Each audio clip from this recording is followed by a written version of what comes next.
Everything is muted. Check 1 2. Check. Check.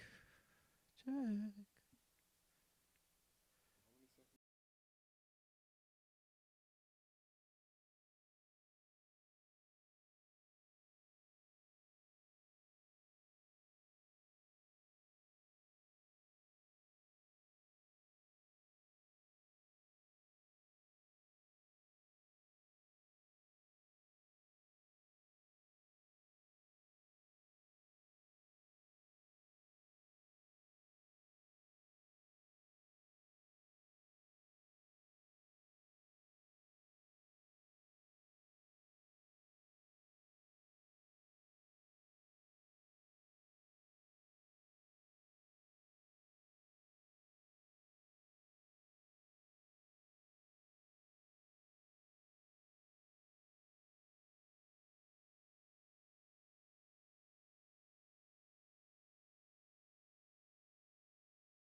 On behalf of the Russell Sage Foundation, the Sloan Foundation, and Princeton University, it's my pleasure to welcome you all back to the Summer Institutes in Computational Social Science.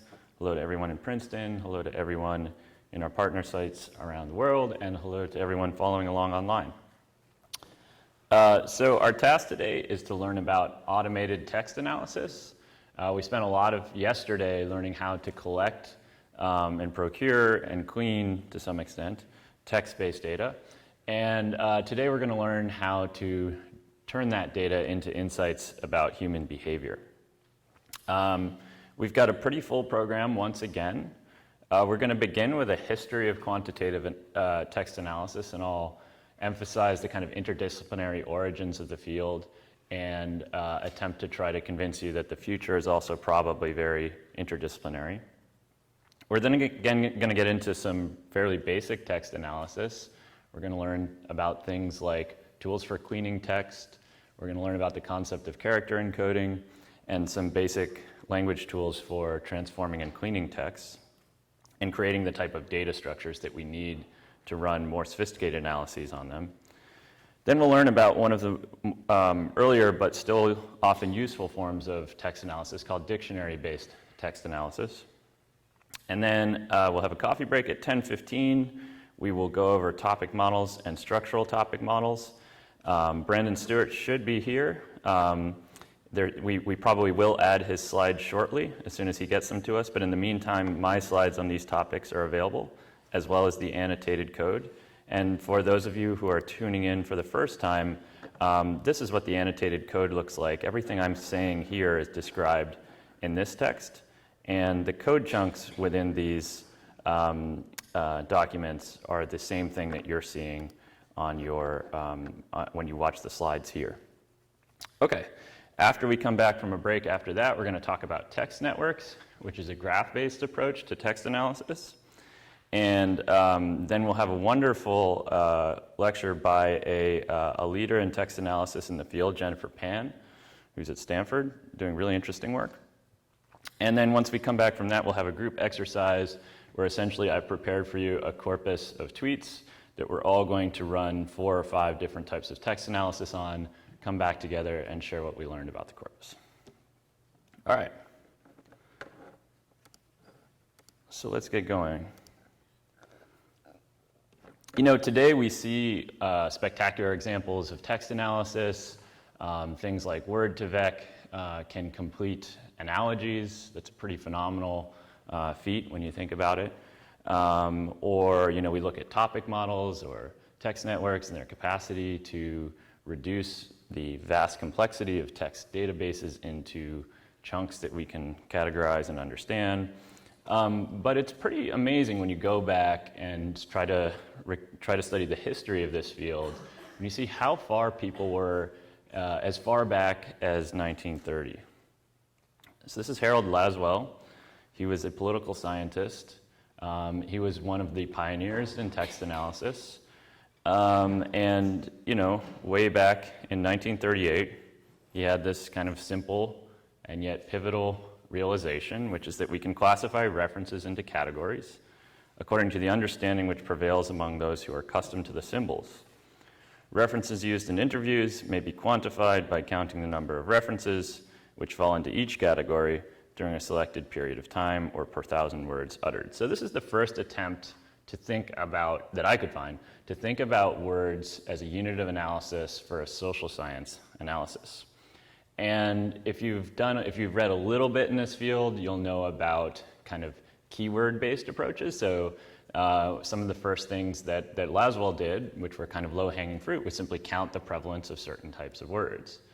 He was particularly interested, like many social scientists at this time, in understanding mass persuasion and in understanding propaganda in between the world wars. There was quite a lot of federal funding in the US and elsewhere that, as we'll see in the next section of these slides, powered a lot of the innovation in text analysis through the post-war period as well. So we know keywords. You know, keywords means counting the prevalence of a word. But as far back as 1938, and at the tender age of 21, Laswell was developing methods that track the association between word utterances and physiological reactions, including pulse rate, electrical conductivity of the skin, and blood pressure. Some of the same things we're doing today. So it's pretty startling to see that as far back, now 80 years ago, more than that, folks were already doing some fairly sophisticated things with text analysis. So if Laswell was kind of one of the founding figures in social science, of course, if we wanted to include the humanities in this endeavor, we could go back much, much further. But if we're looking at, and if we're defining our field in terms of quantitative text analysis with relevance to social science, I think it's fair to credit either Laswell or his contemporary, whose name I won't attempt to produce because my Russian is not very good. But this is a Russian literary scholar who introduces the first quantitative analysis of narratives in Russian fiction. Fast forward about 15 years, the psychologist Peter Gottschalk uses content analysis to track Freudian themes. You can see an early theme here is the kind of space between psychology and politics and text. And then in the 1950s, which was really in many ways a golden era for artificial intelligence, insofar as many of the most popular tools today, like neural networks, were actually being created. What changed and why has it taken us so long to start using neural networks? Primarily, it's been a delay in the potential or capacity of computers to process neural nets. But many of the core ideas and themes were created in the 1950s. Again, out of the powered in large part by attempts to use text-based data for intelligence purposes, for military purposes. So one of the key tasks that many people wanted text analysis to perform in this post-war period was to do text translation, to take, for example, a German text and turn it into English, or to break codes, because codes were used in military operations.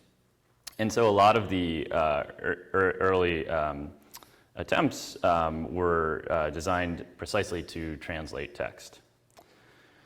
And the first automatic translation of text, which was part of something called the Georgetown experiment, occurred in 1954. And around this time, we see some early political scientists, Berelson, Steller, and Wallace, analyzing the Federalist Papers. And again, we see digital humanities, what we now know as digital humanities, coming online as well, again, mostly in Russia. Fast forward to the 1960s, the psychological analysis of text, kind of psychometric properties of text, remain a focus of interest. And today we're seeing a resurgence of that interest. Of course, things have changed a lot since then. There's more text data. It's more readily available. It's easier to parse and analyze. But many of the same questions that folks like James Pennebaker, the social psychologist today, are asking about psychometric properties of text have their origins way back in the 1960s. But a real kind of watershed moment for the field was the birth of natural language processing and computational linguistics. So without going too deep into the history of the field of linguistics, up to the 1980s, there was a kind of formalism around language. It was assumed that there could be universal laws of language from which we could derive insights about how to measure meaning in a text. We could reliably predict one word given other words, or one meaning given a set of meanings. And in the 1980s, this formal approach to linguistics experienced many challenges, and an emerging consensus was that natural language was never going to be predictable, both because of the enormous complexity of human language, but also because it's constantly evolving and changing. And so the field made kind of a shift towards looking at language usage in natural contexts. The 1980s also witnessed an increase in some of the earliest developments of machine learning in the modern era. Natural language processing was an obvious candidate because there was large data. We needed large data sets to begin to train models. In the 1980s, we also witnessed automated techniques for counting parts of speech. In political science, there's a movement to begin automated event coding, so detecting, for example, violent conflicts using only newspaper data, things like that. The aforementioned James Pennebaker, the social psychologist, develops linguistic inquiry word count, which remains one of the foremost dictionary-based methods for analyzing text. In the 1980s and 90s, network theorists began to get involved in text as well, including Roberto Franzosi, who wrote a wonderful book called From Words to Numbers. And in 1998, or thereabout, folks began to develop tools like latent Dirichlet allocation. Pioneers like David Blay would later publish kind of seminal papers that formed kind of the basis for the modern version of topic models, which, if you're uninitiated, these are essentially ways of deriving latent structures from unstructured text-based data, not unlike a cluster analysis in some ways. So around 2001, the Blay paper comes out. Peter Bierman, John Moore, sociologists, are doing parallel analysis of text using networks. And 2003, we see Mallet created. That's one of the back ends for topic modeling. That was one of the kind of early and important ones. And then we really start to see the mainstreaming of automated text analysis into social science via kind of leading figures who have spoken here at the Institute before, like Gary King and Dan Hopkins, Kevin Quinn, and many others who formed an interesting workshop at the University of Washington called Tools for Text, which created the basis for a lot of particularly the R language that is around today. So hopefully by now you've seen that this is a highly interdisciplinary field. It would not exist without the common effort or the collaborative effort of political scientists, psychologists, sociologists, linguists, computer scientists. It's really one of the most interdisciplinary fields and exciting fields, and as I mentioned at the outset, I suspect we will continue to see that going forward as we watch text-based data just explode everywhere. No matter where your disciplinary background is, you can probably find someone from your field involved in this early story. Okay. So that was an attempt to kind of give you a sense of the forest from the trees to see the big picture. Now I'd like to get into some more concrete concepts and some kind of actionable tools that should help you begin to go from words to numbers. Because in the end, if we want to do some kind of quantitative analysis, we need to transfer words into numbers. A priori, you may think that's a pretty simple process. But as we'll see, there's a number of significant obstacles that often deter the person who's new to this field from getting in. A lot of people get tripped up in one of these first steps related to things like character encoding or regular expressions and some of the key concepts we're about to go over. So the first challenge to produce a quantitative data set from text usually involves text cleaning. Really fun stuff. You may remember, if you were following along yesterday, we produced some data when we were screen scraping that had some carets and single letters and some slashes and single letters, and I mentioned at the time that those are HTML tags. Those are instructions to a web browser that allow the browser to determine how and where to put font on a particular part of a web page. And so it's very common, if we collect data in that way, to have messy text with a lot of HTML tags. And so one kind of common task that you might find yourself doing in a text analysis is dealing with that type of stuff. You may also remember when we looked at the Twitter data, there was some bizarre kind of unintelligible text that I told you represented an emoji. An emoji, of course, is something that is a new type of language, you could argue, right? I mentioned at the outset that language is always changing. Well, because language is always changing, we need increasingly sophisticated methods of encoding language and strings in a digital format. And that is the beauty, the sheer beauty of character encoding. Character encoding refers to a process of capturing all types of human language or all types of human letters, again, into digital format. And here you're looking at some examples of a few, but maybe you've saved an Excel file and you've been asked whether to save it as UTF-8 or Latin 8 or something like that. And what that is a set of instructions you're giving to, in that case, Excel, about how to save the data. Why do you need to give specific instructions? Well, suppose your text is only in English, contains no emoji, and is a fairly straightforward English document. You may be able to get away easily with one of the earlier versions of character encoding. But now suppose you've, like I did, collected all mentions of the hashtag Korea, and some of your text is in English, some of it's in Korean, some of it's in Chinese, some of it's in German, and now you need a way of representing digits or characters that can handle umlauts, characters, Chinese characters, and emoji, right? And so typically we struggle to find a single format that can capture all these things. Some are better than others. But very often if we're trying to coerce one set of text into another thing, like reading it into R or moving from one style of spreadsheet or database to another, we wind up confusing the character encodings. And we're left with our current tool, whatever we're using. Maybe today it'll be RStudio, but again, if you're using Python out there, great. You may discover that an emoji doesn't get rendered as an emoji in your RStudio data browser. It gets rendered as this unintelligible text. And in many cases, you may be content to just say, I don't care about emoji, emoji aren't that important. Of course, we could have a debate about, like, for example, the cases we were talking about yesterday were things like studying health behavior among teenagers. And one can imagine, eliminating emoji could have serious consequences there. On the other hand, for other types of analysis, or perhaps you're working with administrative data where emoji aren't even possible, you may think, that's not something I have to worry about.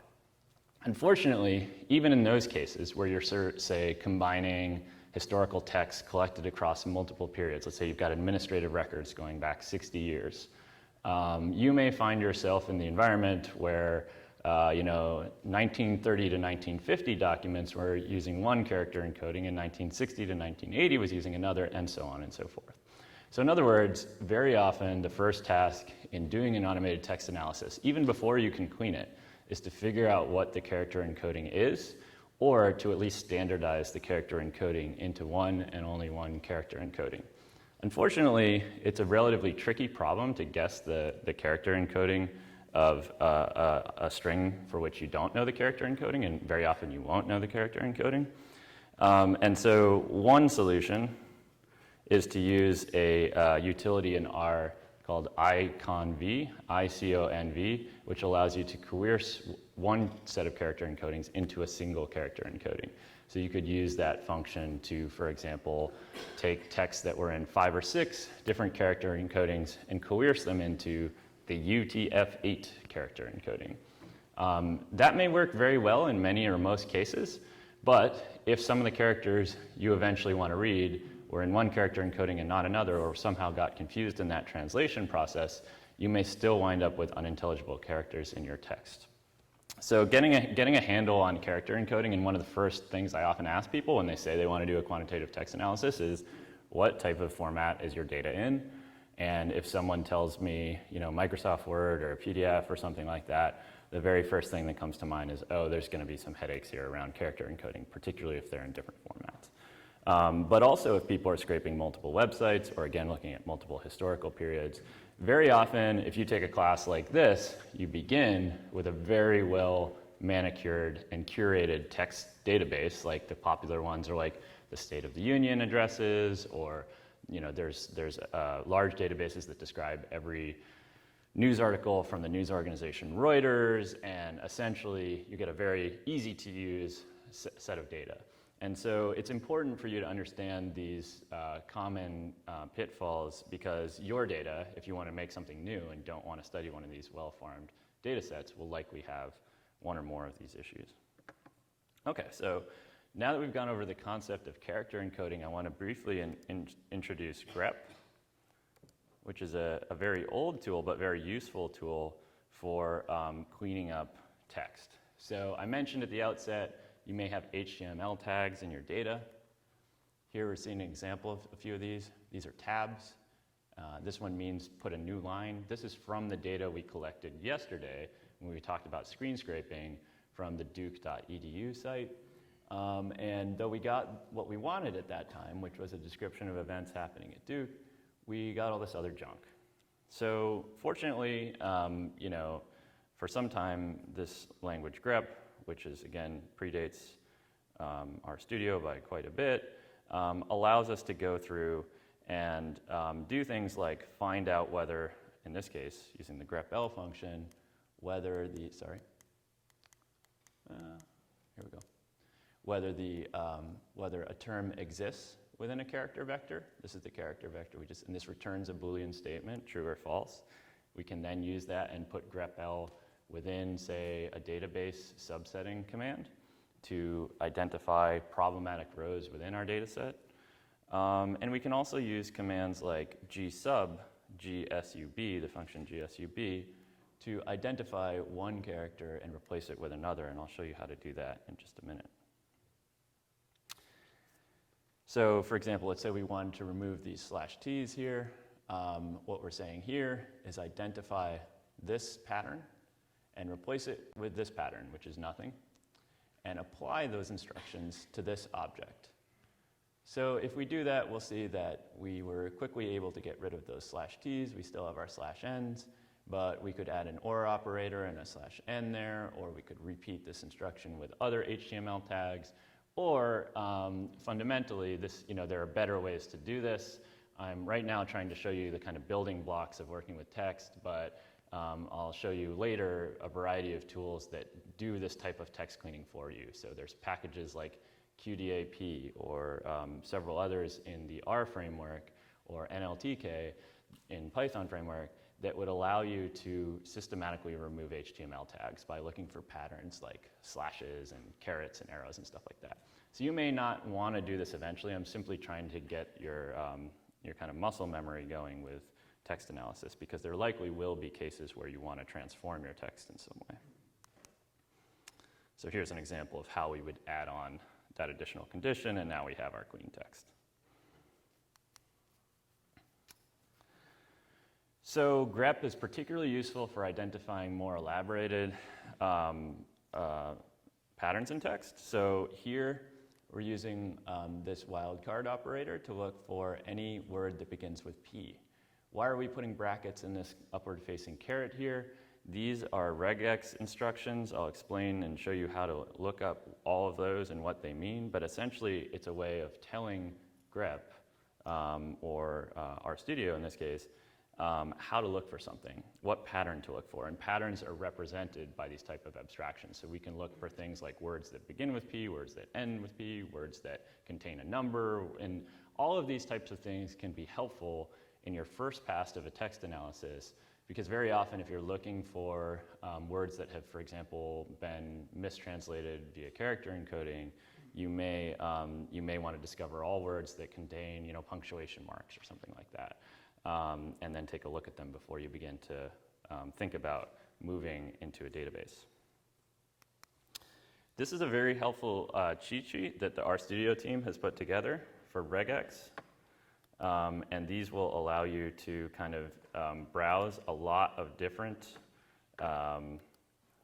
types of regular expressions. I just gave you one example in the previous slide there, but this cheat sheet will allow you to determine, for example, how to identify lowercase characters, uppercase characters, various types of punctuation, all sorts of functions within the grep language and within other very useful packages for text analysis in R, like string R or string E, or QDAP, which I mentioned earlier, and ways for looking at and creating Boolean statements or true-false statements that you can then pass into your code to subset text in various ways. So bookmark that if you're working in R. Should also say that if you're coming from another language to R, you can set the convention for grep and regex in R to different languages like Perl or C. So if you're familiar with other conventions, you can set that as a default in R by adding in the grep family of functions statements like Perl equals true.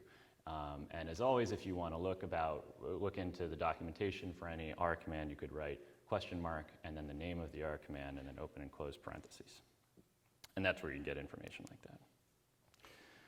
Another common problem is, okay, so I found something that I don't like in my text, and I want to get rid of it. And, you know, for example, something like these, you know, these brackets, and the problem is that sorry, I've got an error on that first slide there, but this slide, what I'm telling R to do here is remove the brackets from this statement, from this character vector here. This professor is not so great. I want to get rid of these brackets. So the issue here is you might think I can just do a G sub and put those brackets in and then replace them just like we did with the /n or the /t. The problem is certain characters have a meaning to computers independent of what they mean to us. So things like these brackets in R are used for subsetting data frames, right? So we need to have a way to tell R, or whatever language we're using, to escape those characters, meaning treat them as characters, not as instructions about how to execute code. And so there's different conventions for doing this in R. One is to use these slashes and vertical pipes around the character. Another is to use a sequence of single and double quotation marks. But this is one of these like frustrating things you might spend 5 minutes Googling around on Stack Overflow, particularly trying to figure out exactly how to escape your text. And that can just be another problem that deters new people to the field because they don't even know that they need to escape text. So this is just another thing to keep in the back of your mind. You may have a character encoding problem, you may have HTML tag problems, and you may have issues with escaping text. Okay. So those are some kind of 3 basic ways of thinking about cleaning text.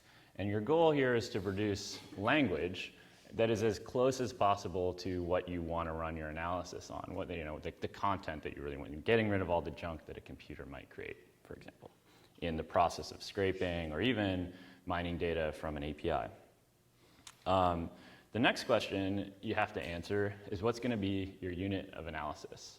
So when we're thinking about text, we could begin to think about a lot of different ways of analyzing the text. I mean, we could read the whole thing, we could count each word, and there's a variety of different types of units of analysis that we could consider in between. And this process broadly refers to how you're going to tokenize language. So here we see text that's tokenized by sentence and by word. Linguists, for some reason, love this brown fox business. But basically what we're seeing here is, we can decide to chunk up our text by words, by sentences, or by what's known as n-grams. And these are simply sequences of text of length n. They could be unigrams, that would be a word. They could be bigrams, that would be sequences of 2 words. They could be sequences of 3 words, that would be trigrams. And so here's some examples of those 3 things in this sentence. So basically, why would we want to capture n-grams instead of unigrams? Well, there's a variety of cases where sequences of words may have a different meaning than the individual words themselves. For most of the analysis we're going to do today, and for much of the field, people simply assume that unigrams are the most useful unit of analysis and drop all of them into what's known as a bag of words, meaning we analyze them kind of independent of word order. There's been some recent research that shows that there's some consequences of making that assumption, and I'll talk a little bit more about that later. And there's also new tools for extracting sequences of words that have particular meanings, like named entities or geographic places that you might want to treat differently than unigrams, and we'll talk about those later as well. But just so you know, if you see the term n-gram, this is simply referring to a way of chunking up text into units of analysis of length n. Could be 1 word, 2 words, 3 words. So the next challenge is to think about how to actually create a database, how to go from the unstructured text. So by now, maybe you can see your text in your RStudio session or in your Jupyter Notebook or whatever you're using, and you can read it, right? But you sure can't run a topic model on it or a regression model on it if it's still just a chunk of text, right? Eventually, we have to go to some type of matrix representation of our text. And so what we're working towards now we've talked about cleaning and about creating unit and defining a unit of analysis, now we have to think about how to take our clean text with our given unit of analysis and produce some type of matrix representation of that text. So typically, the most common way of doing this is to create what's known as a corpus object. A corpus object is a data structure that both can capture the full text of any kind of text database. So if you've got lots of news articles, it can capture each article. It can perhaps also capture metadata about that article. So when we talk about structural topic models a little later today, we'll see why we might want to have metadata attached to our text. It might help us improve classification or run other types of analysis on our text. But also, we need some matrix representation of the text. And so a corpus object in R is a type of data structure that includes both metadata, full text, and eventually a matrix representation of that data. And I'll show you what that looks like in just a minute. But first, let's look into creating a corpus. Here's the data set that we're going to use in our group exercise later today. We spent all yesterday with Democrats on Twitter, so today we're bringing in the Republicans. We're reading in here a data frame, an R data frame from my GitHub that's simply about 20,000 tweets by President Trump from, I think, about 2017 to 2018 or thereabouts. And this is what the data look like. You can see it's a little messy. We've got some hyperlinks in there. We've got some @ mentions. We've got some hashtags, and so on. And so it's not quite the easiest data to work with a priori, but I just wanted to give you a quick heads up of how the things we were just talking about, things like character encoding and other types of terms may come to factor in your analysis. So for example, when we're thinking what we want to put into our representation of text, our matrix representation of the text, do we want this arbitrary URL that Twitter assigned to a Trump tweet? Right? We could make an argument that if everybody's talking about that URL, then that URL adds some meaning to our classification of the text and we should keep it in there. On the other hand, it could just be literally a random chunk of strings for our purposes and we might want to drop it. So as we go through the steps of creating and building, getting to our matrix representation of text, we're going to have to make those types of decisions. And I'll try to offer you some useful standards, but more often than not, I'm going to encourage you to make a decision that's best about your data. And early and often, one thing I really can't emphasize enough when working with text data is you need to browse your data very often. Almost everyone who experiences initial hiccup in text analysis is trying to perform an analysis on their text that they themselves haven't even seen. So maybe you've got rows of missing data. Maybe you've got a character encoding problem. Maybe you've got a character escaping issue. And you just need to look at your text to diagnose these things. Now, a key problem, of course, is if you're coming to the field of quantitative text analysis, you're probably doing it because you have a really large amount of data and you don't want to read it all. But even just a cursory kind of browsing of the data can help you diagnose some of these problems, or at least look at where your code is breaking as you read things in. So in R, one of the kind of workhorse packages for text analysis is the TM package. We're first going to work through a case of using the TM package to create a data structure called this corpus data structure. Then we're going to work through a newer type of matrix representation of text called tidy text, which has some advantages that I'll discuss in just a minute. But I want you to know both in case you want to, in case you're working with data that comes from one set of origins or another. So here's a technique for reading in characters from a data frame. So the data that we just downloaded are in data frame format. They're rectangular already. They're not in a Word document. They're not in a PDF document. And we can simply use this corpus function with this somewhat verbose and lengthy argument here, or sorry, a sub-function here as dot vector, which is telling this corpus function that our data are in vector format, meaning they're a vector from a data frame. And we're creating a new corpus object called Trump corpus. And if we browse that, we can see we've got, there's 3,196 documents, not 20,000 I mentioned earlier, I got confused. And we see some metadata as well. Not a lot, but a little bit. So that's what a corpus object looks like. Now we're going to talk about what a tidy text object looks like. So one challenge of working with corpus objects is that they have this complex structure, right? You've got all these moving parts. It's kind of a complicated structure to navigate. If you want to do somewhat basic things like count keywords or remove certain characters, you need to use functions that are specific to the corpus family in order to work with them. In contrast, tidy text takes a different approach. It divides each word in a document into a row in a data frame. And so all text can be described simply in a data frame. The advantage of that is that all of the tools that you're used to working with data frames, like subsetting a data frame, or if you like dplyr, or if you like ggplot, there's no going back and forth and creating intermediary data objects in order to do that. One downside is if you have a very long corpus with many different words in many different documents, and each word from each document is a row in your data frame, in your tidy text data frame, then you're going to have a huge database. And depending on your computing resources, that could become challenging. Though the folks who build this package as well as dplyr have become much more sophisticated in creating infrastructure to support relatively large data sets. So I recently worked with a tidy text data set that had 26 million rows natively within this machine, and I was just fine. Okay, so here's what a tidy text representation of a text would look like from our Trump tweets.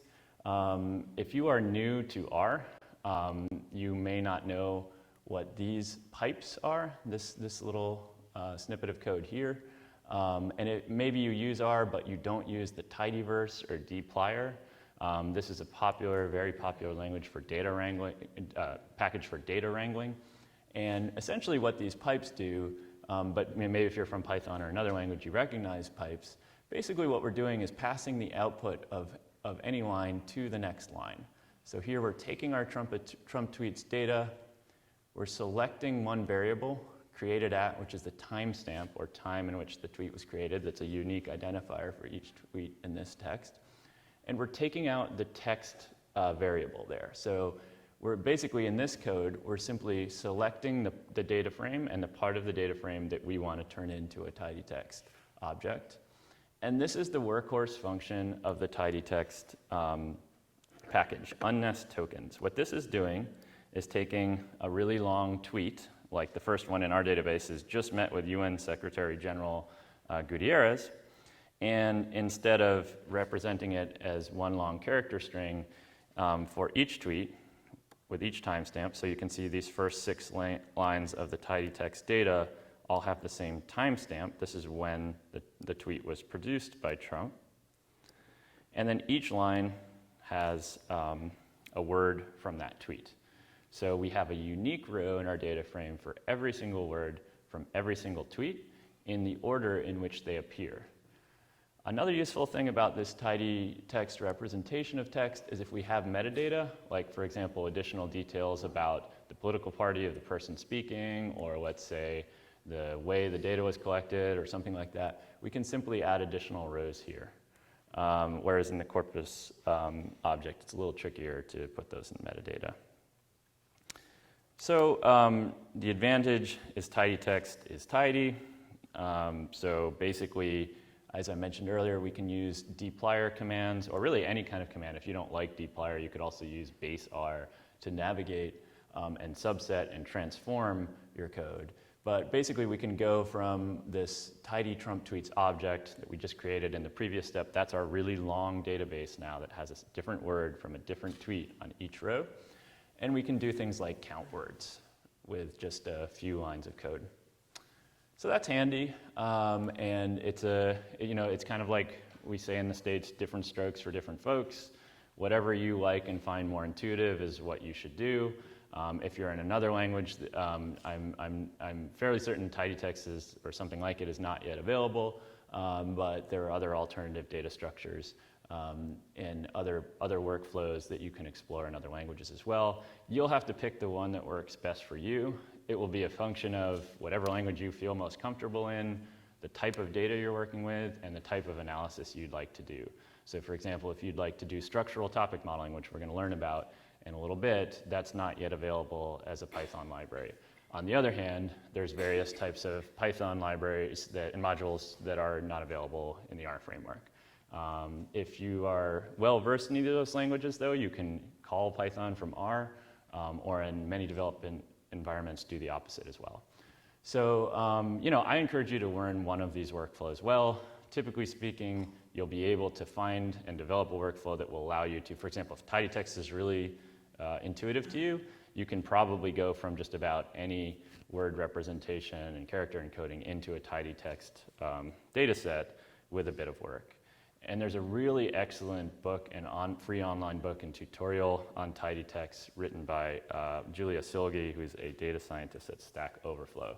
And I highly recommend that book if you really are kind of taken by tidy text. So that's the kind of key decision.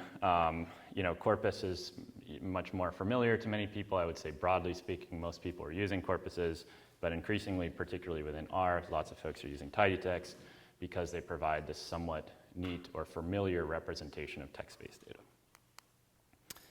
Okay, so I want to go back quickly and take a look at these top words that we found in the trunk tweets. The, to, and, of, HTTPS, t.co, which is a way that Twitter creates shortened links, a, in, is, right?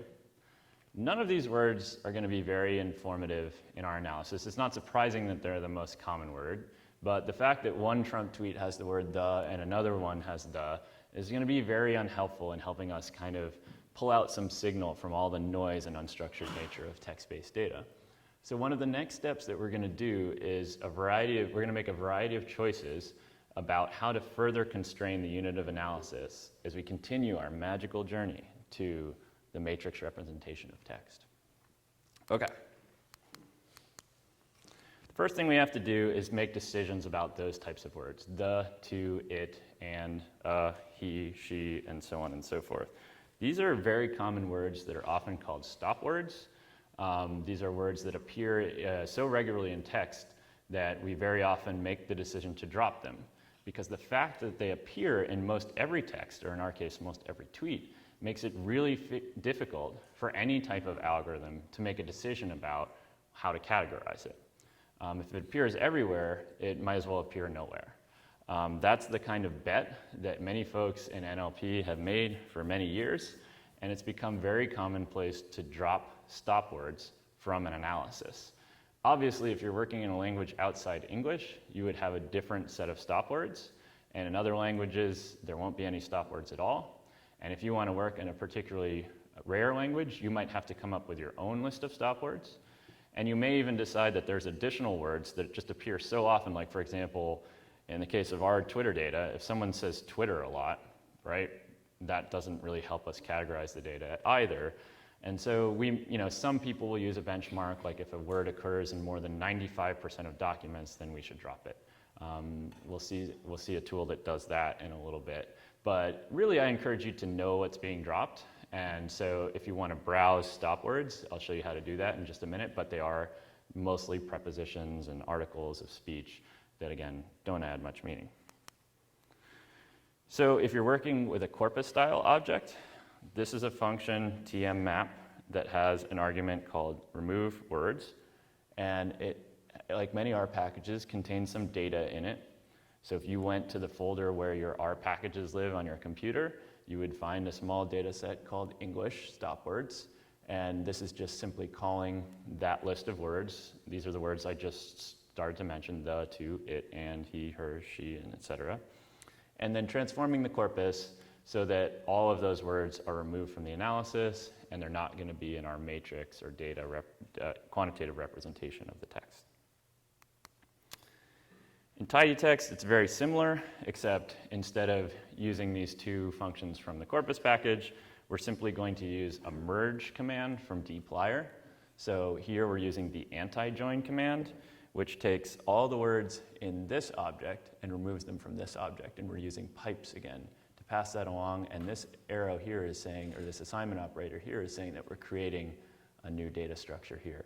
If you're not very familiar with pipes, and this is your first time seeing them, I promise they get a little easier as you begin to work with them a bit, but maybe come back and try to work through this later rather than getting too focused on what's going on in this code. Essentially, we're doing a dplyr style merge that we could have written out in individual line of code, but we're using pipes as a kind of shorthand to arguably make our code more elegant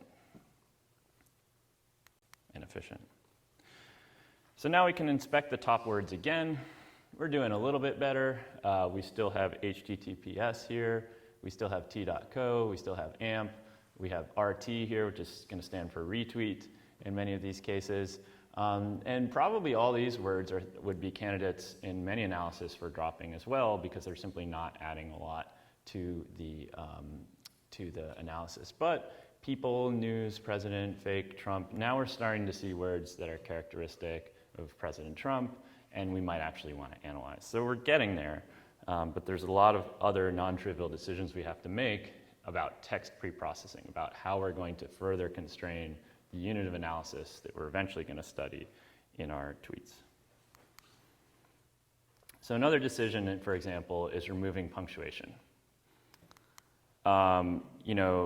This is how we would do it in the corpus style object. There's another function within the tmmap function called, or another function that can be called by the tmmap function, which is called content transformer. And this particular one removes punctuation marks, so commas, dashes, em dashes, quotations, and so on and so forth. And the thought experiment we need to do here is there ever a case where punctuation marks are going to change the meaning of a text? And the bet of many people in the NLP community is no. It's very often not going to change the meaning of a text. But we can imagine cases where it might. Like, you might say, like, let's eat, Dad, right? Like, we're going to go eat. Or you could say, let's eat, Dad, like meaning like, let's consume, Dad, right? A comma there is profoundly changing the meaning of that sentence, right? The decision there to remove punctuation is non-trivial. But the bet is that that type of data structure, that type of word structure, is far less common than the simple meaning of a comma that's breaking up independent clauses or phrases in language, right? So it's become common practice to do this. There's a new working paper by Ron Breiger and John Moore and Robin Wagner-Pacifici, which suggests there are consequences to removing punctuation for various styles of text analysis, but that's hardly the end-all, be-all analysis of this issue, and the vast majority of people continue to simply remove punctuation. The other decision is to remove numbers or not. Very often, you might get numbers that describe dates or, individual document identifiers or the number of people who were, say, killed in a news article or something like that.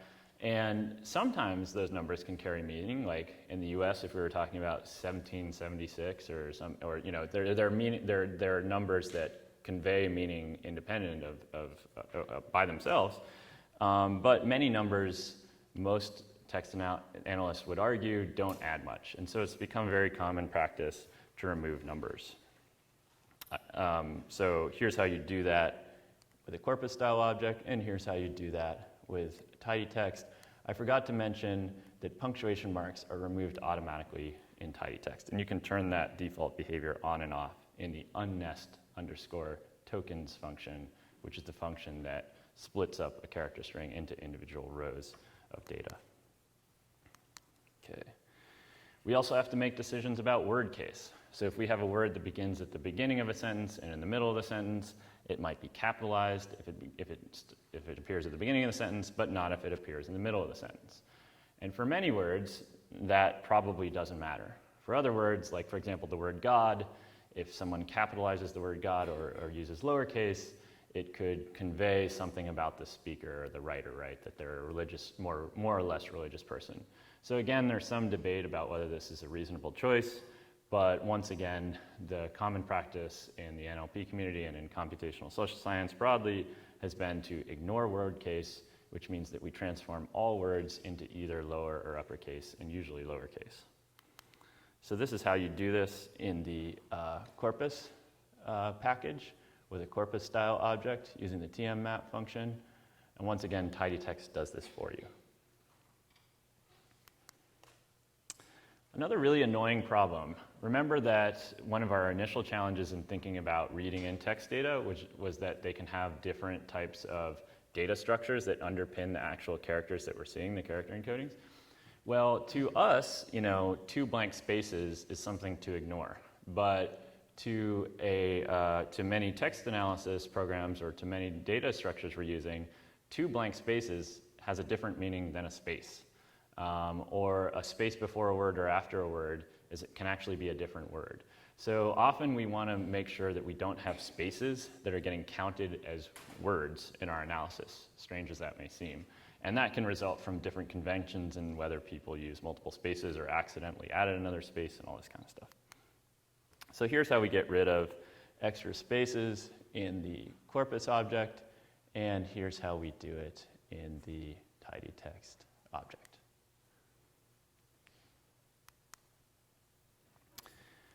Finally, we have to make decisions about whether or not to reduce all words to their conjugate or most basic form, or allow plural versions or various conjugations of a word. So if I have the word running, and let's say I have a corpus of text that's about exercise, you could make the argument that the word running, ran, and run all basically have the same meaning, right? Someone's running. And that's all we really care about, that someone's running. But remember, as we go from words to numbers, every unique word, every unique character that's appearing on your screen is going to be treated as a different word. And so a very common step in text analysis is to reduce all words to their most root form using either a process known as stemming or lemmatization, which is a slightly more sophisticated technique. But basically stemming is straightforward in either the corpus style object up here or in the tidy text package. Tidy text is going to call a package called Snowball C, which is going to use something called the Porter stemmer. This is a tool developed by linguists which uses a database to reduce all various transformations and extensions of words into their most root form. So both of these chunks of code would take the words running, ran, and run and make them all run, R-U-N. Sometimes they would be they would add an asterisk at the end of run, which describes words that might have any text that follows after R-U-N. So running and run would be described as R-U-N asterisks.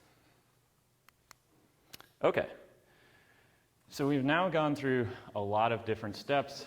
This isn't the most exciting stuff, I know. We're getting to the fun stuff soon, but I promise you if this is your first introduction to text analysis, you'll appreciate all of this kind of messy data cleaning stuff.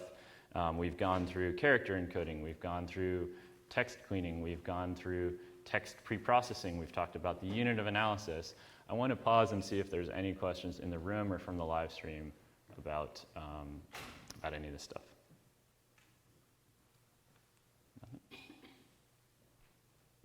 Oh, yeah. Just a schedule thing. Oh, yeah. Are we over? Yes, Brandon is on the schedule for 10:15. Yeah. So are we close to? Oh, but he's not here. No, he's here. Oh, yes. Oh, okay. Okay, cool. I'll go another 15 minutes. I'm going to get through the document matrix and then I'll come back. Sorry, I didn't know it's so over. Okay. So we're gonna mix up the schedule just a little bit. We are going to, I'm going to hold off on that question. Brandon is now outside. He's going to talk about topic models, but before he comes in, I'm just going to take you through the last section of data structures so that we can move on and understand how topic models are working. So I've been saying all along, we've been working towards some type of matrix representation of text, and we need to have a matrix to run a topic model. We're going to circle back and talk about dictionary methods later, which are a somewhat more primitive form of text analysis that relies upon counting the appearance of different words labeled in a dictionary. But now we're going to talk about creating the data structure necessary for topic modeling, and this data structure is called a document term matrix. Sometimes we call it the DTM. And basically what we're doing is creating a rectangular matrix where the rows are different documents and the columns are every word that ever appears in any of the documents. Then the cells of the matrix describe the number of times each word appears in that given document. And so this allows us to have a very efficient representation of a document of a set of documents in what we call the document term matrix format. So here's some code that helps you do that in the corpus style object. And here's some code that helps you do that in tidy text. You can see essentially what we're doing here is using dplyr to count the top words in the data set, and then we're using a cast or data transformation technique to go from our long tidy text representation to a rectangular representation that describes the document term matrix. Okay, so most of what we're going to be doing, Brandon's going to come down in a few minutes here, and we will start to see the document term matrix in action.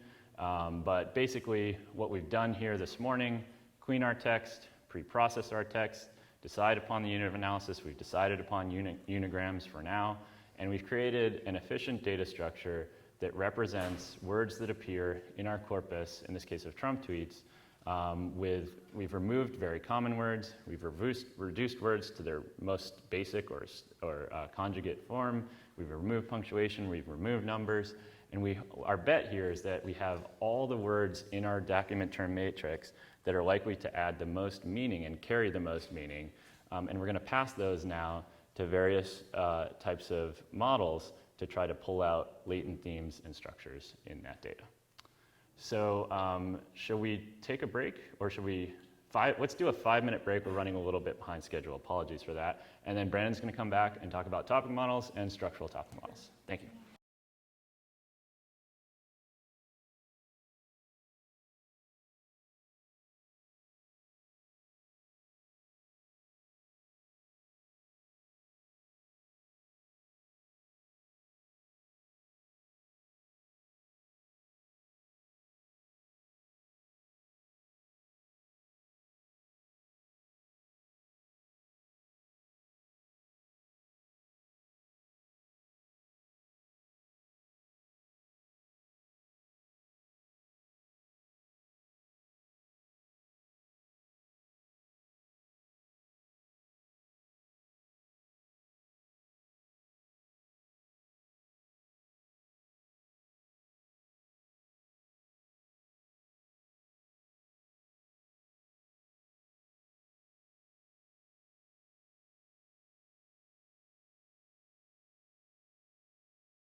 mind if Yeah. but only if you don't mind me posting them. No, that's no You problem sure? at all. Okay. Yeah. Just because I have mine up there, but I'd rather put Yeah, yours up there. I think you should leave yours up there though, Okay. because I'm doing, Okay. you know, I'm doing more like conceptual kind of things, and so I figured I would be like, oh, Chris's slides are, yeah. Okay. I'll put them up as soon as I can. Thank you. Yeah.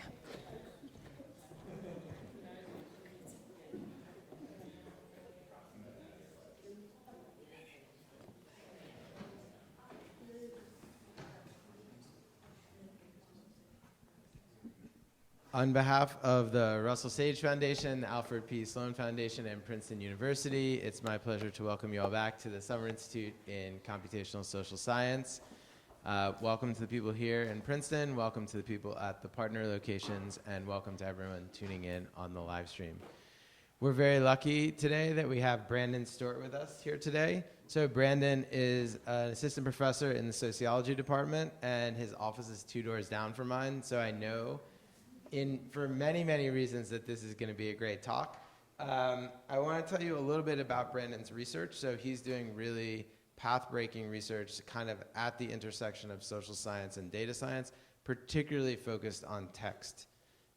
He's affiliated with the Center for Statistics and Machine Learning at Princeton and also the Center for Digital Humanities. I think he might be one of the only faculty members involved in both.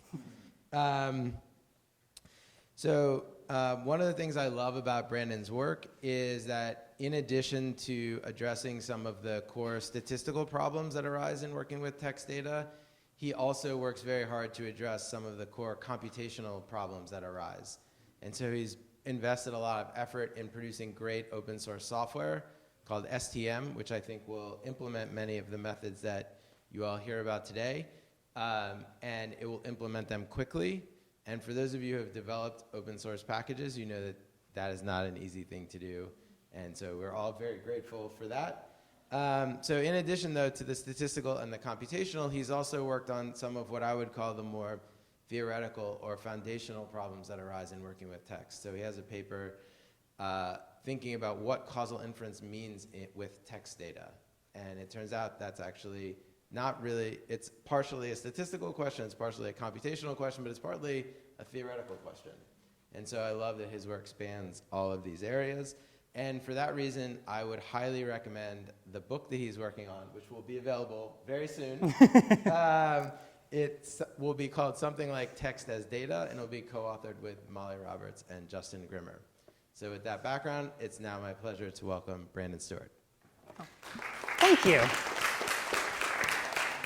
All right. Hi, everyone. Thank you for that lovely introduction. And also hi to everybody, at the partner sites. I did this 2 years ago when there were no partner sites. And I think it's pretty amazing that people actually, volunteered to run these partner sites and give this to everybody else as well. So anyway, I'm going to talk a little bit about topic models today. I'm going to focus on sort of a conceptual understanding of what we think these models are doing in social science, trying really to build in a theory of use.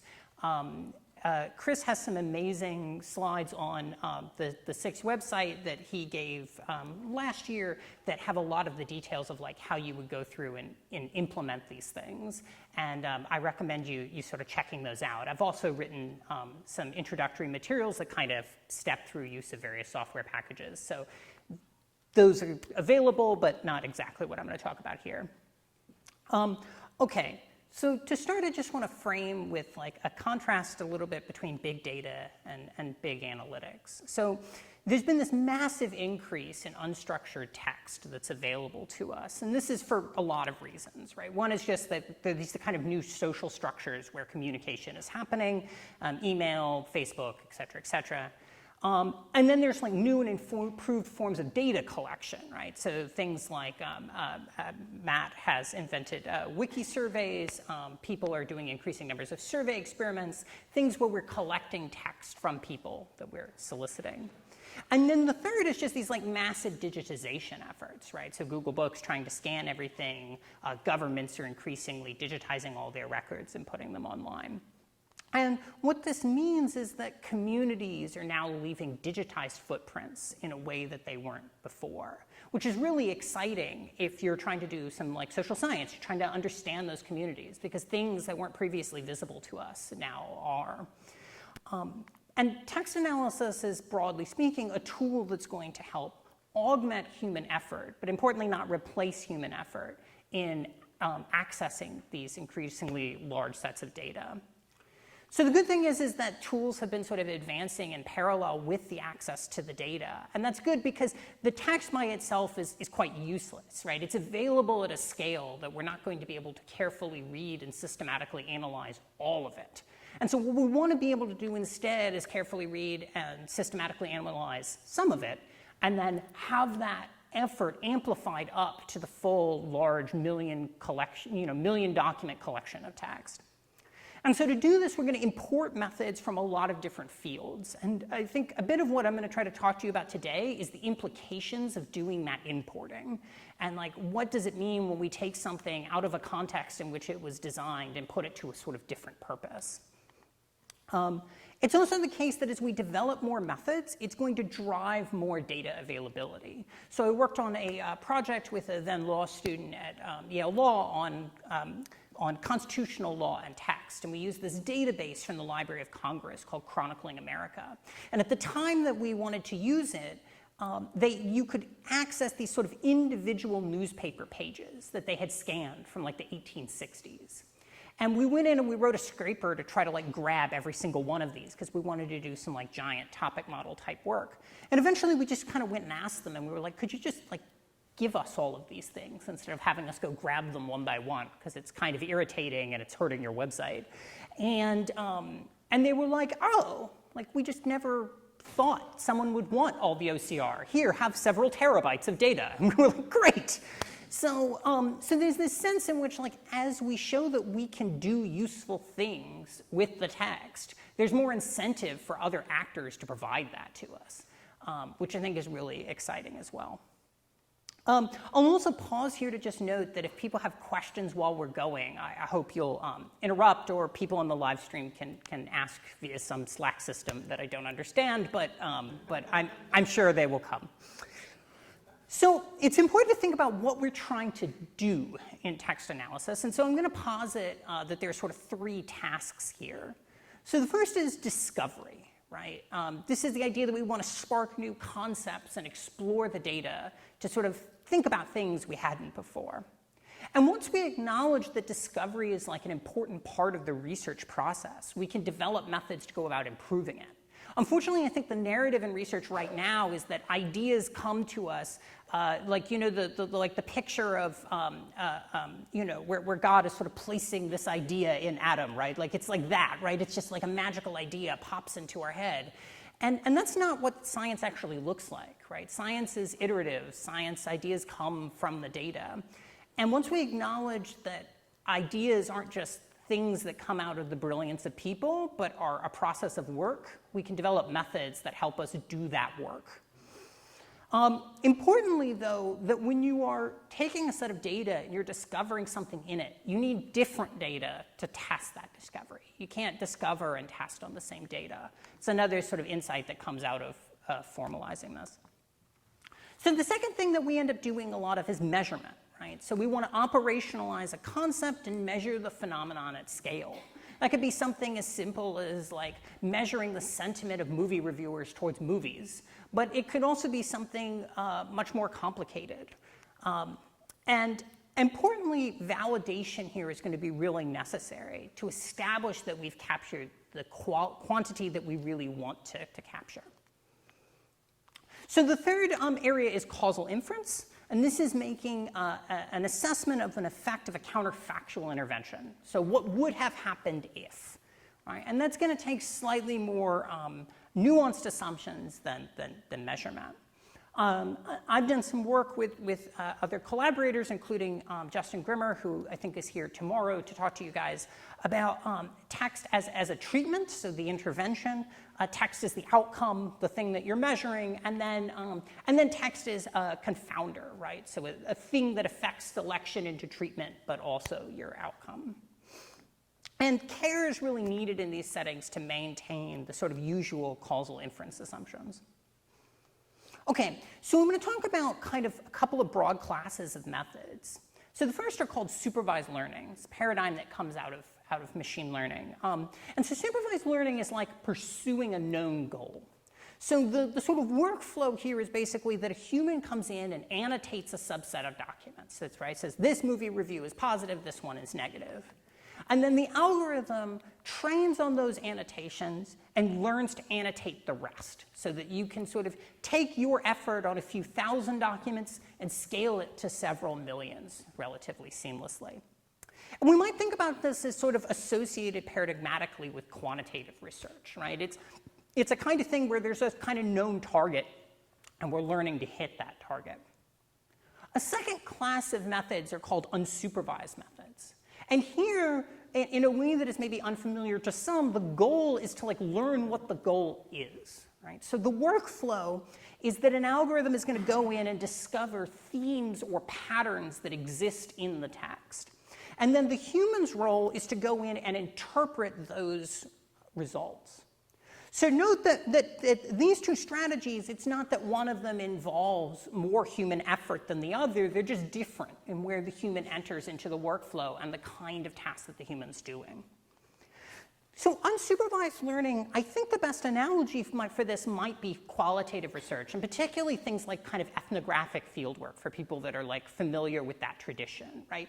You're going into an environment, you are observing patterns, and you're trying to do some kind of meaning making around those patterns. And it's a very different form of research, I think, in some ways, than people who are used to quantitative work are comfortable with, right? So there's this element of which text analysis is a quantitative method that's fundamentally qualitative in many of its aspects. It's a kind of hard thing to get your head around at first, I think. So again, both of these strategies are amplifying human effort, but in different ways. And I'm going to focus today on the unsupervised methods. And the reason I'm going to do that is because books and papers in the social sciences have largely embraced this kind of unsupervised approach. So early works like Justin Grimmer's work on how senators portray themselves to constituents, Amy Catalinak's amazing work on how certain electoral reforms in Japan kind of changed the course of their foreign policy.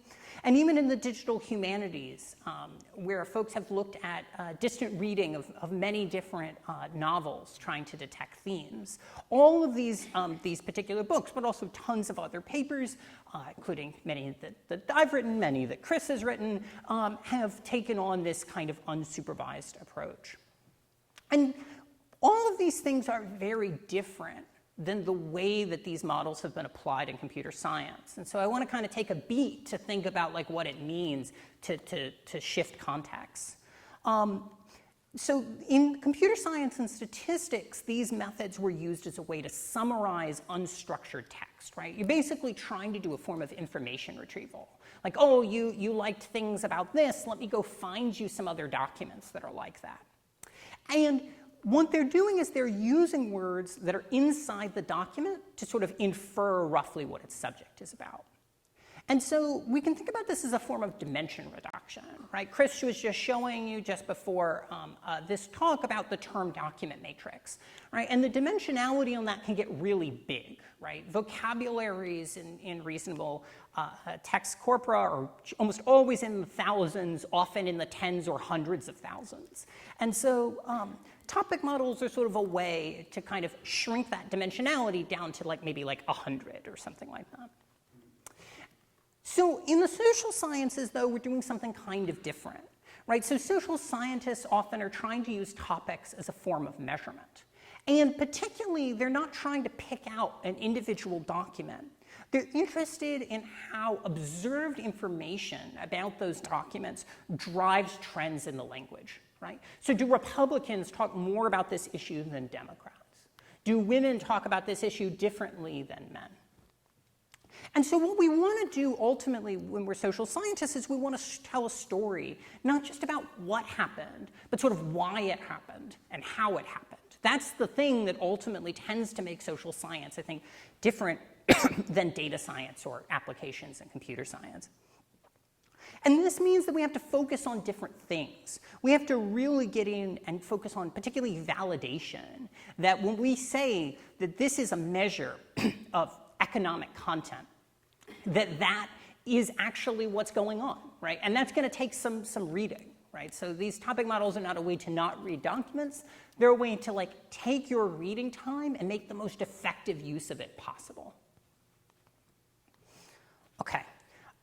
So I'm going to pick up really quick with preprocessing. I'll just take a quick pause if there's any questions so far. Okay. So we are going to use a representation throughout topic models based on the bag of words that I think Chris just talked to you about, where we're essentially discarding word order. And so this is generally instantiated in this kind of document term matrix. I say at least conceptually because like the programming structures that live under this are often different, but this is the idea. And this is good at capturing subject matter of documents, but not necessarily nuance, right? Because the idea is the reason topic models produce topics is really a function of how language works, right? We sort of reiterate over and over again the subject matter of what we're talking about when we speak, but we don't always necessarily like reiterate like elements of style, for example, in quite the same way. So he showed you the notion of preprocessing, but typically what we do is some form of this. We have some compound words that we break out. Maybe we take the phrase here, barrel of a gun, and we sort of treat it as one token. We get rid of some stop words, words like of, the, and, for. We drop them out. We hack off the ends of words, or we do some more nuanced form of lemmatization to map sort of various forms of a word back to their common root.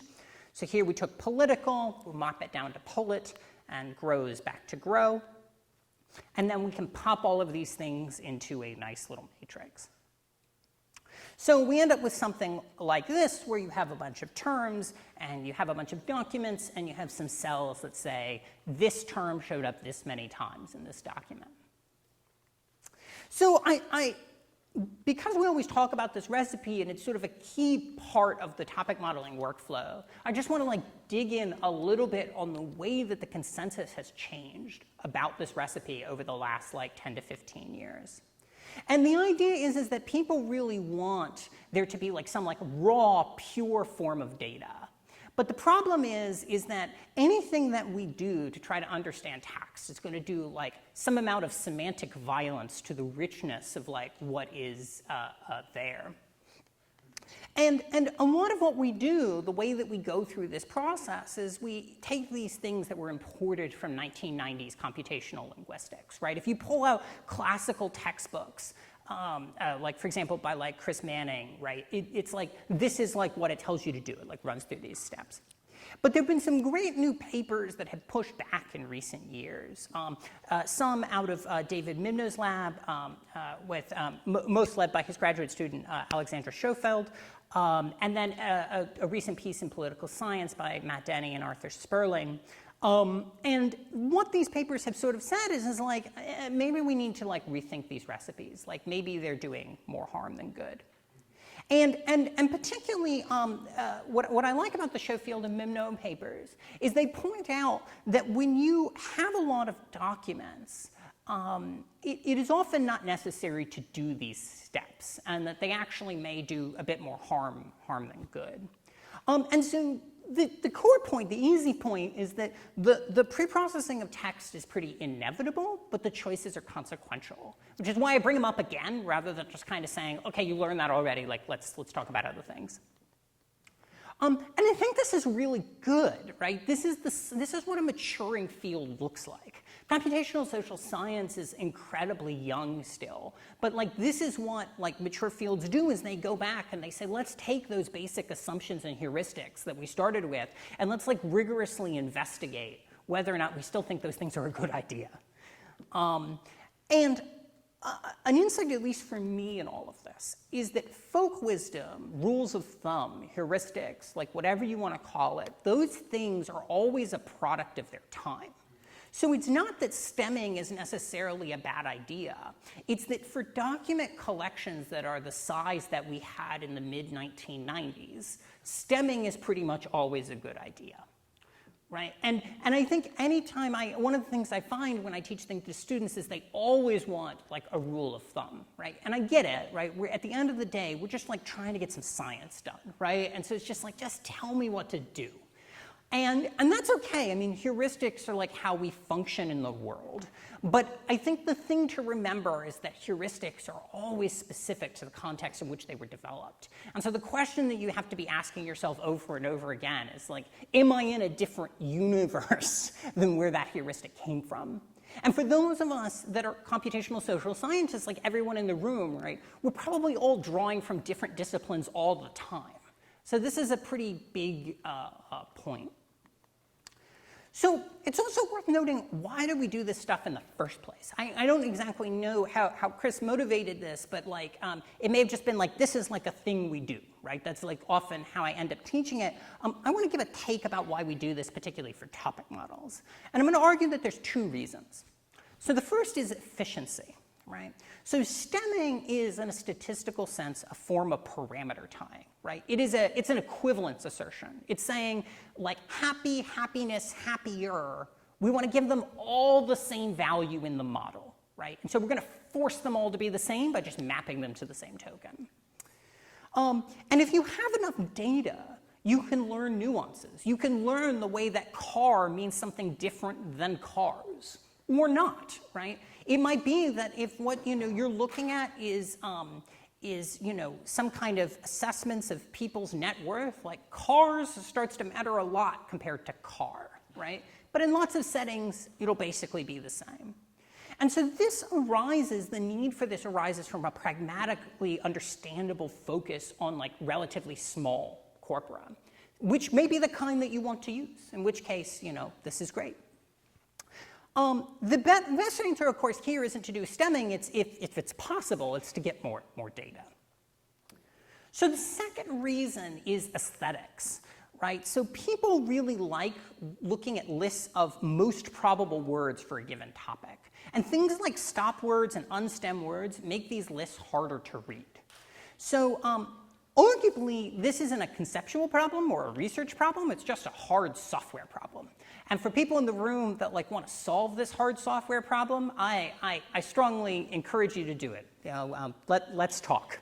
But I just want to show you, so this is a plot that comes out of the structural topic model software, and it's a way that people often like to display topics, right? So basically what you're seeing here is the frequency of topics in the corpus, and you're seeing just 3 words that are sort of used, that those are the most probable words under that topic. And you might look at that and you might say, wow, those topics are garbage, right? They all just say the, of, or to. And it's like, okay, what have we really learned here? So it turns out that the, of, to are just really frequent words. And so no matter what you're talking about, you're going to probably use those words. And when you use a metric that we call FREX, that's available in the package, that prioritizes not just the frequency of a word under a topic, but also its exclusivity to that topic. You take these exact same topics, like literally the same topics, and you get labels that look like this, right? And so now you can see there's like some really sharply defined stuff going on here. Right? This is a corpus of political blogs that we like to use to illustrate things a lot. But you can see this these are like incredibly sharp topics. And it's not that the topic model has changed at all. This is the same topic model. It's just the way that we've chosen to present the results.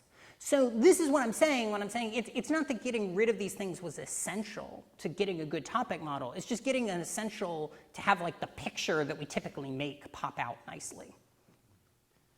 So there's a practical issue here, which is that we have a lot of moving pieces in text analysis, and people just like want to be able to get some work done at the end of the day. And I totally understand that. So like we have to like make some choices about preprocessing. Okay, so let's actually talk about topic models.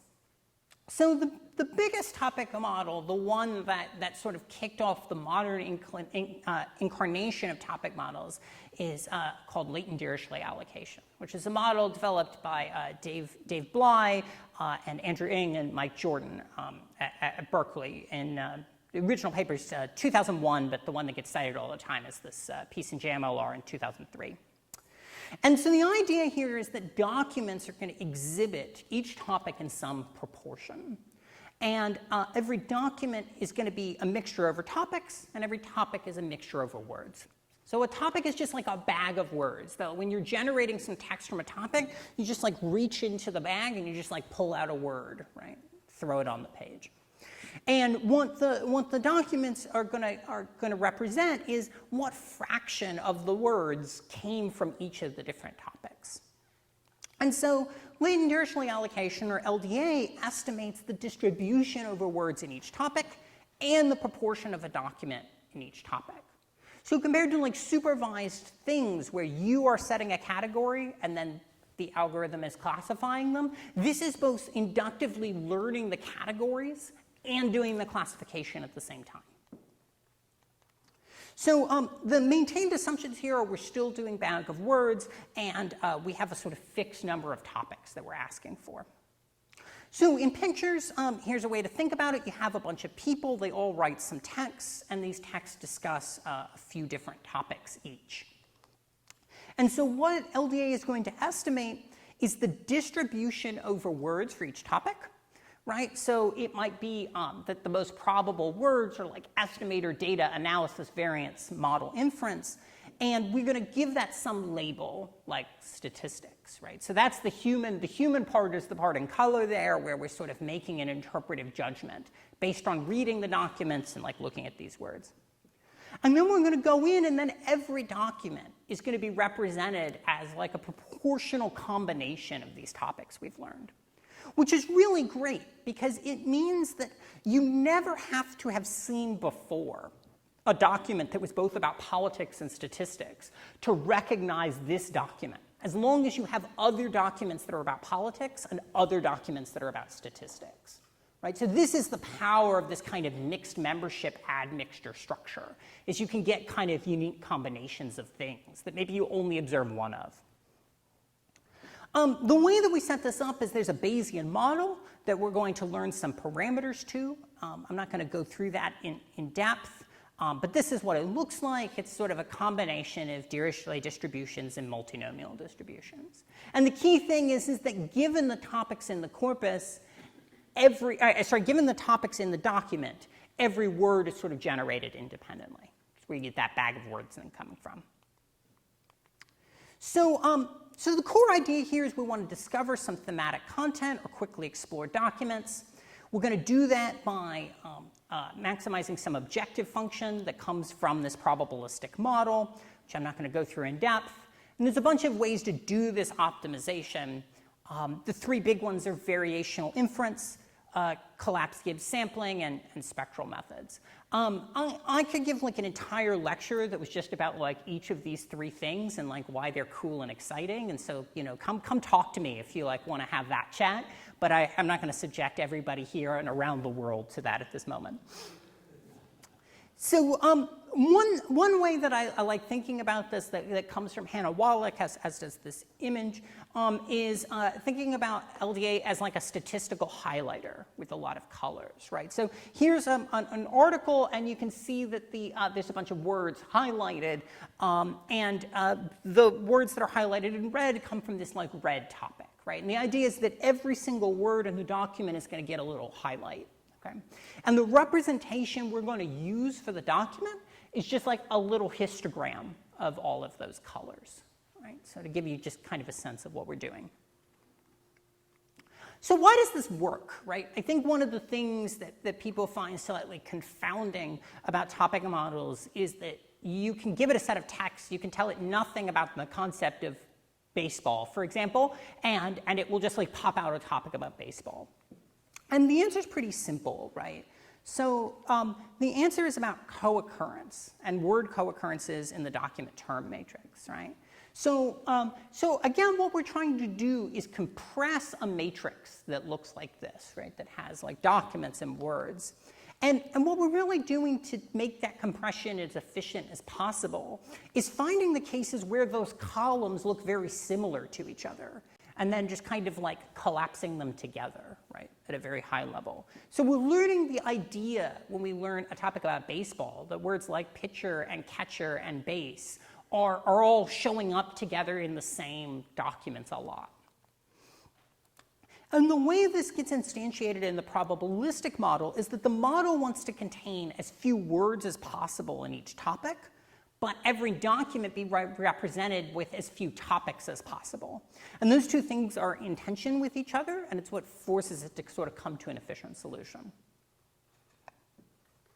So LDA came about in the early aughts, and it turns out that there have been a few extensions proposed to LDA that you might consider. There's correlated topic models and dynamic topic models and hierarchical LDA, and in fact so many different models. And it turns out that like for a while this was just like how you got published in CS conferences, was like you would just like propose a new topic model for a different case. And that's cool if you're trying to get a job in computer science, but it's like maybe problematic if you're a social scientist trying to say like, how do I, find something that's right for my problem? And so this was the situation that I felt like I was stepping into when I was doing my graduate work, right? So there's sort of different methods for every case. And there's a question here about like what's going on with all of these different extensions.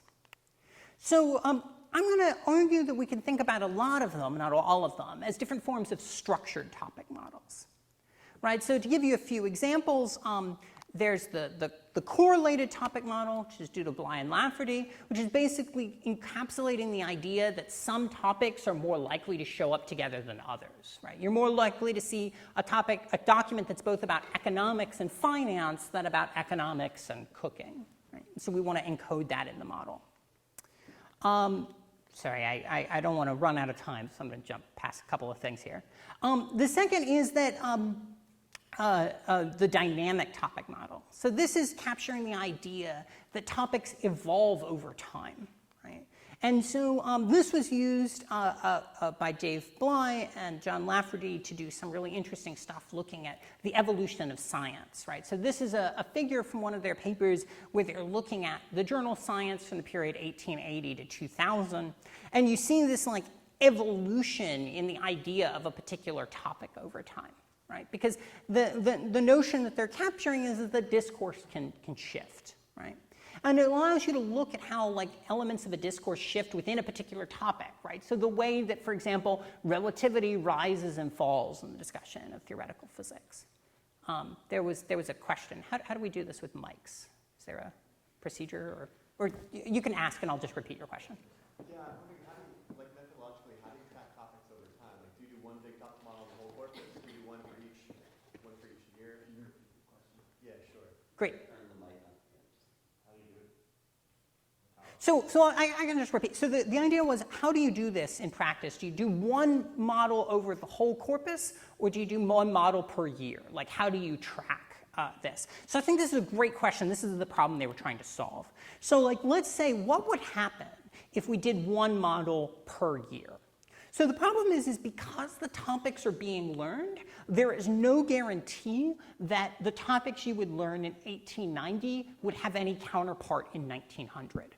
Right, so that's kind of out. Like, we can't do that because if we did it in separate years, there's no way to track them over time because they don't necessarily connected to each other, right? So the next question is, well, like, maybe we just run one for the entire corpus. We just like run like LDA for the whole corpus. So the problem is that this topic expressed in 1880 may actually have nothing in common with the way it's expressed in 2000. What makes them the same topic is continuity over the years, right? It's that the 1880 and the 1890 versions are very similar to each other. And 1890 is similar to like 1900. But like by the end, it's just a whole different thing. And so if you ran LDA on the whole corpus, this stuff over here in 2000 would get put in a completely different topic than this stuff down here in 1880. And so what you end up doing is you fit a sort of Bayesian model that allows for the parameters of the topics to vary over time, but it forces that they vary smoothly. And so that's basically what's happening, is they're just kind of tweaking the construction of the model. So it gets run on the whole corpus, but the way the model is structured looks different. And this is a great question, actually, because like you can do this with like lots of different things, right? So this is about time, or at least about something that's kind of evolving smoothly, right? You could kind of imagine it over like a unidimensional space or something like that too, but the key is it's like one dimension and it's moving smoothly. But you can have a different setting. So like Justin Grimmer's setting was that he wanted to measure attention that different senators allocate to different issues in their press releases. So now you have a different kind of structure, right? You have an authorial structure. We know that different authors are like going to like talk about different profiles of issues, and we want to learn that profile. And so we're stuck in that same tension where we could run one topic model across all the authors, but that wouldn't be quite satisfying. But if we ran a different topic model for each author, that also wouldn't be satisfying. And so we have to capture the structure of our corpus. And so the problem is like, so this is where we are in like 2010, right? And so the problem is what happens then when someone comes and they say, hey, well, I have authors and time, and both of those things are important to me. Well, then you're sort of out of luck unless you're going to sort of write a whole new model yourself. And so this was the idea behind the structural topic model. So it's latent dictionary allocation plus this contextual information. And particularly, it's going to think about contextual information in two ways. One that can affect the topic prevalence, or like the frequency with which something is discussed, right? So this is the idea that like Hillary Clinton talks more about these issues than like Joe Biden, right? And so the other way we can think about it is topical content, right? That is that they're discussing the same thing, but in a different way. So this is like the idea that in 1880, when the journal talks about devices, right, they talk about it really differently than in 2000. And so including this context really helps improve the model. It gives you more accurate estimation, but also, importantly for us, better qualitative interpretability.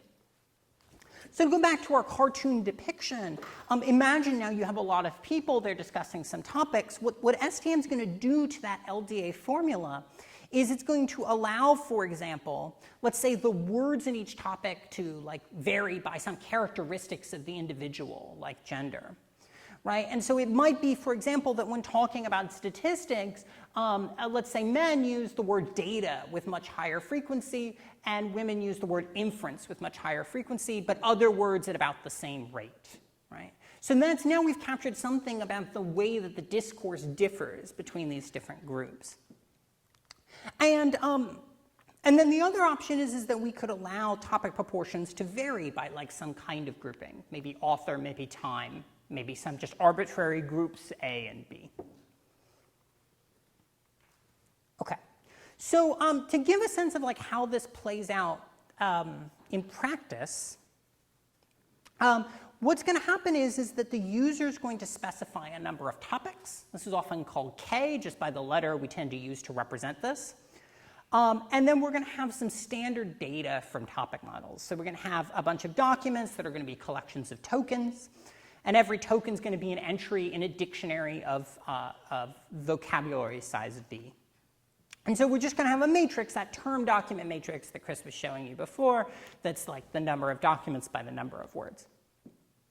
So STM is going to add on top of that some additional data. So there's going to be some covariates X that affect the topic prevalence, so the frequency with which a topic is discussed. That could be the author, that could be the time, that could be the publication venue, could be a lot of things. And then we're going to have a distinct set of groups that's going to say what topical content profile are these people speaking from. Then there's going to be all the normal latent variables that you get. You get the proportion for each document assigned to each topic. And you get the content of the topics themselves, so the probability of drawing a word conditional on a topic. And for those who have like a statistical or mathematical background, I'll just note that like what's really going on here and in topic models in general is that we're just creating a low rank approximation to this matrix I'm calling W tilde, which is just like the expected counts of words in a document. That intuition doesn't help you, don't worry about it, not important, but for some people it's like, oh, that's what's happening. So the structural topic model is changing this up a little bit by changing first the prior on the document topic matrix, and we're going to do this with like a little regression, basically. We're going to say that there's like a little regression that explains your ex ante likelihood of talking about something. And then we're going to have a different little regression that's going to describe how you talk about that something. And that little piece is going to have this look of a log linear model, where basically we think about a topic as some baseline distribution, right? Some words that people just use in general, right?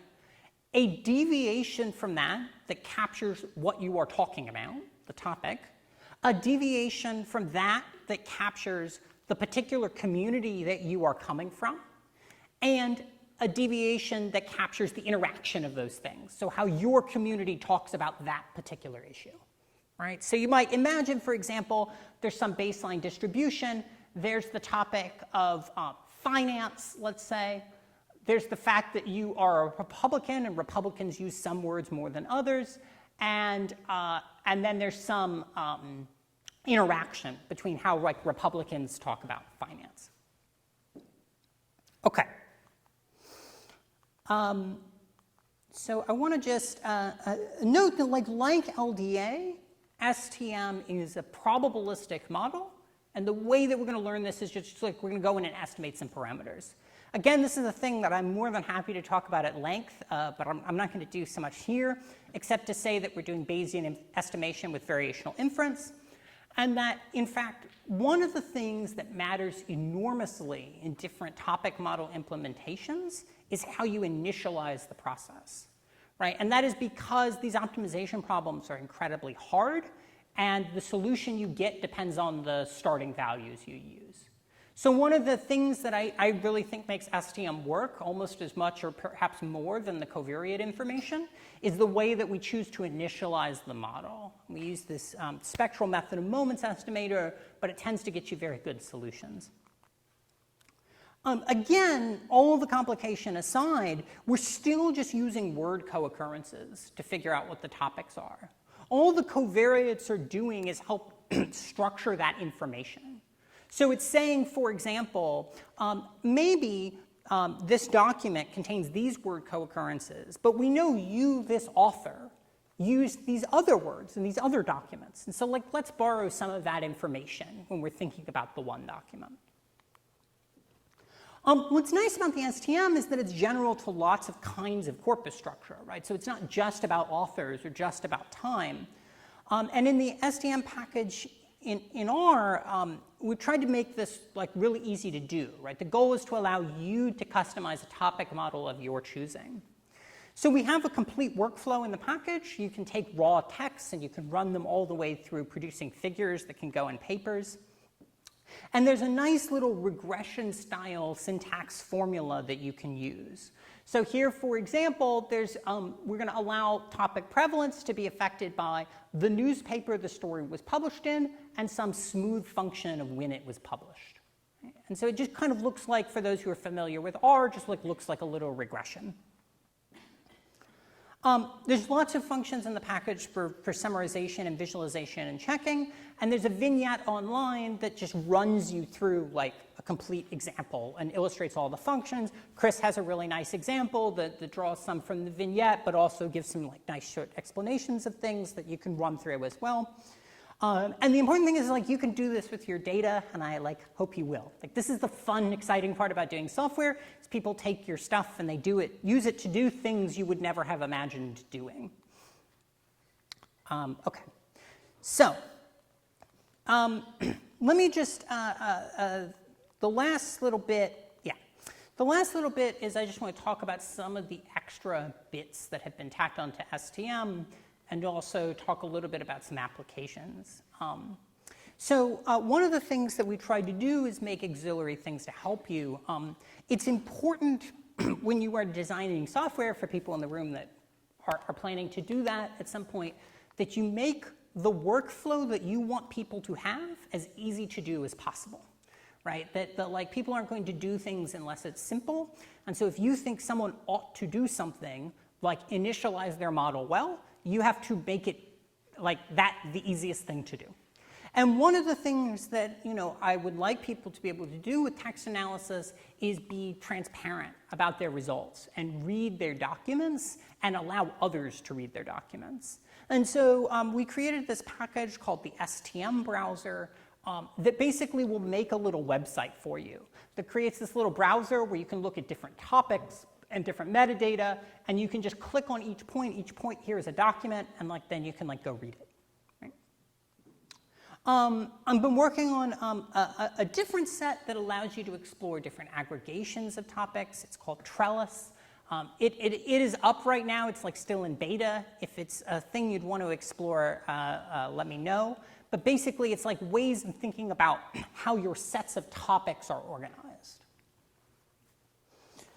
One of the really cool things is Karsten Schwimmer, who is an alum of this camp from last year, created this really cool package called STM Insights that I had nothing to do with. He just went and did it, and it was awesome. And my understanding, he's also running one of the partner sites. So hi, thanks for doing this. But it's basically like a GUI that you can go in and explore the relationships between your variables, like when a blog post was published, moderated by some other variable, and you can look at how it affects the probability of talking about a topic.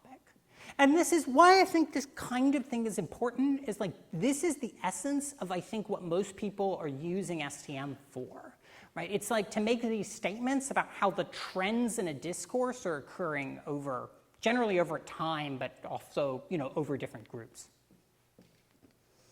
STM has a nice GitHub page, and you can go and you can explore. There's a little website that one of the things I like about it is that we drop up applications that this has been used for. So it's been used in quite a few papers at this point, but we just keep a running list. If you end up writing a paper using STM, let us know when it comes out, and I'll add it to the list, oftentimes at a little bit of a lag, depending on how behind I am on email. But the point is as a user, it means you can kind of then go and just see, what is it that people have done with this software and how have they thought about it. One of the other cool things is that Julia Silge, this great data scientist, has written some nice examples of using this with tidy text. So I think Chris was showing you tidy text before. If you want to use tidy text with STM, you can go check out her stuff. She's made lots of nice little visualizations, and also just has a kind of cute example with the Sherlock Holmes TV show. So if you would rather see that than political blogs, to this blog post you can go.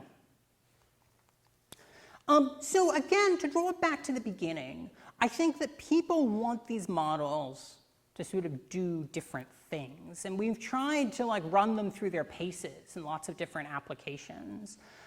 So for example, in cases like discovery, so imagine, for example, that you're teaching a massive online course, right?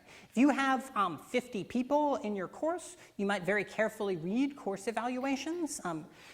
I've talked to some people that incomprehensibly to me do not even read the 50, although I guess they can be kind of depressing and mean.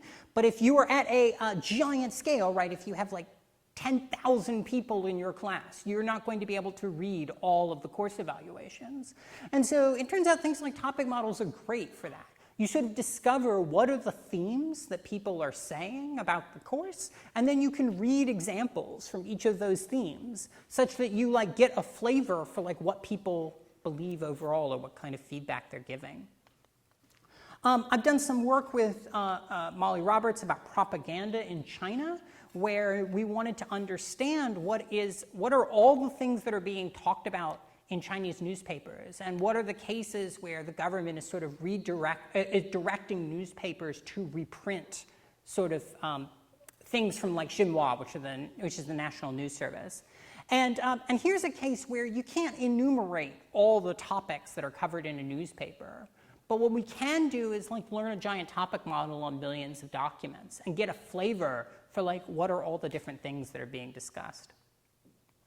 And then finally, I sort of started with measurement, right? So if you want to make a claim, like we did, for example, in this paper, about how people engage across partisan differences in online classrooms, you need like a measure of engagement, right? And this is like the kind of thing that can be a basis for doing that kind of measurement. We've also done some stuff on open-ended survey responses where you have an experiment, you prime people with some kind of thing, and then you want to see how they write. And then the last sort of application I'll just mention very briefly is that Justin Grimmer and Molly Roberts and our two amazing graduate students, Naoki Agami and Christian Fong, did some work on causal inference using text and trying to think about like what does it mean to have topics in a topic model be like a treatment or like an intervention or an outcome. And it turns out there's some real subtleties to it. And so if you're sort of interested in doing this work, I recommend checking out this paper. So I think there's some really exciting emerging opportunities for text analysis in the social sciences. But one of the things that I've tried to give you a feel for here is that as we import techniques from other places, we have to be very cognizant about how we're changing the meaning of what we're doing. One of the ways is to adapt methods that are fit for the context that we're in. So in the context of STM, we took this LDA model and some of the other variants that had been developed, and we sort of tried to make a version that worked for social scientists by making it easy for them to leverage the structure they knew about their corpus and make it easy to sort of make plots and figures that did the kind of things they wanted to do. There's a lot of other great packages for running the LDA model in R. I'll call out in particular Mallet, which is an extraordinarily well-built implementation of LDA that I'd sort of recommend if you're getting into it. And if you have a truly phenomenally large corpus, Text2Vec has a really nice implementation of an algorithm called Warp LDA that is incredibly blazingly fast. And so if you have, millions and millions and millions of documents, you might want to look there. The current implementation of STM will work pretty well up to maybe 1 million documents. And that's kind of starting to push it, but high hundreds of thousands. We're working on things to extend it further, but it's taking some time. We obviously skipped over a bunch of important details, but be sure to read more in this area and go try out the software today and play around with it. And so I'll just throw this up here and then I'll take some questions.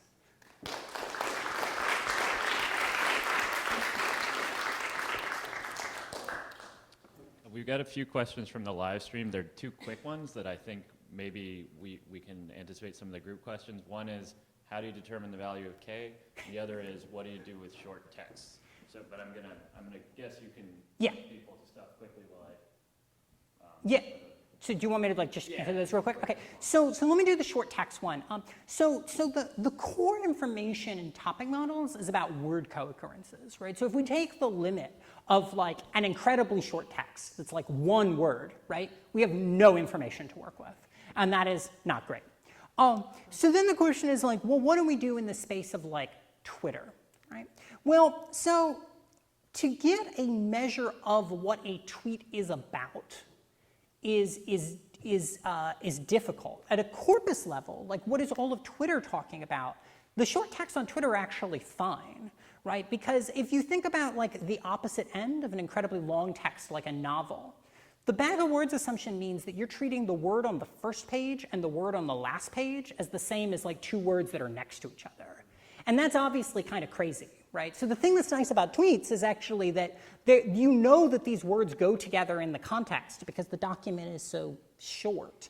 But at the end of the day, to learn things about that one tweet, you just don't have very much to go on, right? Because all you have is a few instances of data. So things like the structural topic model can help with that because it can borrow information from other places. So say other tweets from the same person, right? By putting that into the structural topic model, you sort of allow yourself to share some information. But it is going to be the case that it's very difficult to do inferences on short documents like that. So in practice, what a lot of people do, if they can, is they aggregate over a bunch of tweets. But whether or not that's a good idea really, really depends on what you are trying to do with Twitter. So in terms of setting K, so there's lots of different questions about this always. And the question that people often want to ask is, what's the right answer? So if we believed the generative model was a real model of language, the right answer would be relatively easy to find with model-based statistics. So you would go in and you would do something like maximize the held-out log likelihood. And we have a nice function in STM called search K that will show you all of these model-based statistics. However, we don't believe this is a real model of language. And so I think the right way to think about K is that the right K is what is going to work for your purpose, right? It is a level of granularity of the text, not an underlying, a level of granularity of the summary you want, not an underlying property of the text themselves, right? And so for your case, it might be that you want a high-level summary, a pretty coarse summary with like 50 topics or 10 topics. But somebody else might want like 200 topics because they're trying to study something more fine-grained. So I think human evaluation, human validation is the right way to go. There's a nice kind of articulation of this and more nuanced discussion of it in this piece that I wrote with Justin Grimmer called Text as Data, Promise and Pitfalls of Automated Content Analysis for Political Text. I don't know, it was a long time ago. But it's in Political Analysis in 2013, and we talk about this issue a bunch. Thanks for your talk. I really like it. Oh, thank you. I'm thinking about applying the results of topical modeling to causal inference, like using it as the covariates in the matching. I know you have the paper about it. I'm thinking about because most of the computer science model are based on some strong assumptions underlying the data. So there might be some dimensions that are orthogonal to the representation we have learned. So when we are really using them as covariates, there might be something that is missing, and we don't even know what they are. So when we want to draw a causal inference, then maybe the treatment effect, the estimated treatment effect, may be still very different from the tools. So I'm thinking about how we can partially address this concern. Yeah, this is great. So to catch people up to folks, so the paper that he's referencing is a paper I wrote with Rich Nielsen and Molly Roberts, and the core idea in that paper is that if you want to match text together, matching in the statistical sense, where you're trying to find treatment and control units that are comparable up to the point where they were treated, then what you can do is you can run a topic model, you can pair things up by topics, and then you can include some information about the propensity to treatment from a propensity score type model. You show how this can all be jointly estimated and talk about it. So you're totally right. We could be missing something. And in some cases, the confounding is not going to be capturable by things like topics or things that use the topic document term matrix. The way we talk about it in the paper covers kind of two things. One, you want human validation on this, right? So the advantage of doing matching is that you can look at pairs of documents and you can make an assessment using your expertise about whether or not there's some systematic confounding here, right? The thing that's hard about matching in a job training study is all you know about the people that were trained is what's in that row of your data set. What's going on in the text, though, is you have this rich thing that you can read, and you can make an assessment whether or not it has picked up the nuance that it needs to pick up. The other way of thinking about it is that you can use measures to check balance, to sort of evaluate how close these things are that don't depend on the word order. So that do depend on word order, that don't depend on the topic model assumptions. So, for example, we use string kernels, which are sort of a word order preserving metric of distance that to sort of evaluate how close the pairs are. But I think you're totally right. In lots of problems, it is going to be the case that these types of models are just too coarse to capture what you need to capture to get the confounding. And in any case, it's probably going to be the case that some confounding is left over. We're just trying to drive that bias in our sort of naive estimate down as much as humanly possible. We have time for about 2 more questions. Amazing talk. Thank so you. my research have been dealing a lot with tracking the change, topic change of an event. So time is a very important factor I have to consider. So you mentioned about dynamic topic modeling and structural topic modeling. I wonder which one is better when I have time as the variable, because it seems like both work, but I just wonder what is the weakness or the strength for both of the methods. Great. So if what you are interested in is the way that the words in the topic evolve over time, like so the way that the topic is talked about is changing, if that's your primary interest, you want the dynamic topic model. And the reason is because it is capturing this kind of smoothness component, right? So it's basically saying that this has to be more similar to this than it is to the one in like 1910, okay? And so the structural topic model is just saying there are discrete groups that talk about a thing differently, but they're not ordered. So, so if you want that topical content component, you want the dynamic topic model. If you are in a situation where you think the way that the topic is talked about isn't changing, it's just that the actual amount that it's being talked about is changing, you probably want the structural topic model because you have a lot more flexibility in how you model that change. So the dynamic topic model basically does one thing because it's kind of like a one-off solution that just happens to be quite good. The structural topic model, you can build in something that, for example, allows sharp discontinuous changes in the discourse, or maybe it enforces smoothness, or maybe it like combines those two, and you do that by just kind of like messing with the regression a little bit. So we can talk more maybe offline about your particular case, but that's the way I would think about it broadly. Hi, thanks. Really enjoyed the talk. I have a more general question, which is, could you talk a bit about the advantages of topic modeling and these probabilistic approaches compared to other forms of dimensionality reduction that often do similar things? I'm thinking particularly of latent semantic analysis, where you just run a singular value decomposition on your Word document matrix, and it gives you these kind of also nice, somewhat interpretable topics. Totally.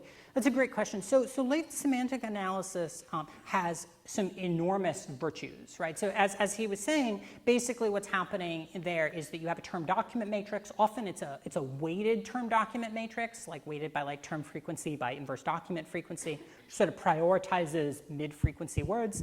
And then you run an SVD, which is just like a matrix decomposition, and you get some things. So what's great about it is that it's very stable in the sense that, like, if you resample the documents, you're going to get something very similar, and the optimization problem is really easy because it's like an eigen decomposition that we really understand how to do. The downside is that topic models have this simplex constraint, right? So the loadings on a document have to be non-negative and sum to 1, right? They're proportions. And in a singular value decomposition, you get values that are like negative and stuff. And so then the question is like, what does that mean? And in practice, what it often means actually is that the outer edges of a dimension actually have very different meanings. When you go very positive, it ends up meaning one thing, and when you go very negative, it means something completely different. And that's because that's like an efficient way of like reducing the dimension, but it doesn't lead to much interpretability. The other problem is that because there's no prior on the document loading, very short documents can be extraordinarily noisy. That the regularization that comes out of these Bayesian models tends to be very effective for individual document level loadings. So if what you want is just like a broad sense of what's going on in a corpus, but you don't care about the individual document loadings, it actually might just be good because it's just going to be fast for one thing. But I tend to prefer topic models because I do like those proportions, and I do often really care about the document loadings themselves. Thank you. All right. Unfortunately, we're out of time. We do have Brandon here locally for one-on-one meetings, and maybe he would be so kind to answer some questions during our coffee Oh, break. totally. There's still a Yeah. few more, I think. So please join me. This has just been so fantastic. Oh, thank it's so you. great to have the actual author of the chapter. Thanks. So we're going to start back up in about 10 minutes, so right around 11:33. with apologies for the scheduling mix-up. Okay? Thanks. Thank you so much. Yeah, So of great. course. Oh, Really, yeah. really great. And, Absolutely. again.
that's what that is, yeah.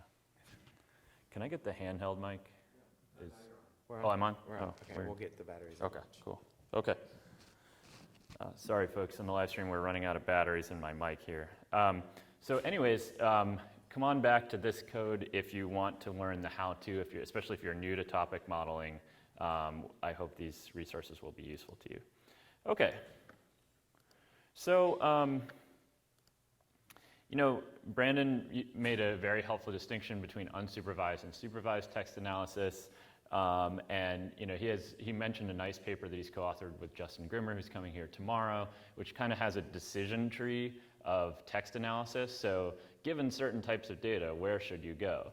And one of the kind of key branches, the first branch in the tree is, do you know something about your documents already? Do you know could you develop a lexicon of the type of words that might capture the meanings of the words that are important for you to describe some aspect of human behavior? And we kind of went straight into the unsupervised version of that, where we're allowing the topics to emerge inductively, but we can also work more deductively when we have a known population of words. And that's the general type of analysis we're going to do when we do dictionary-based analysis.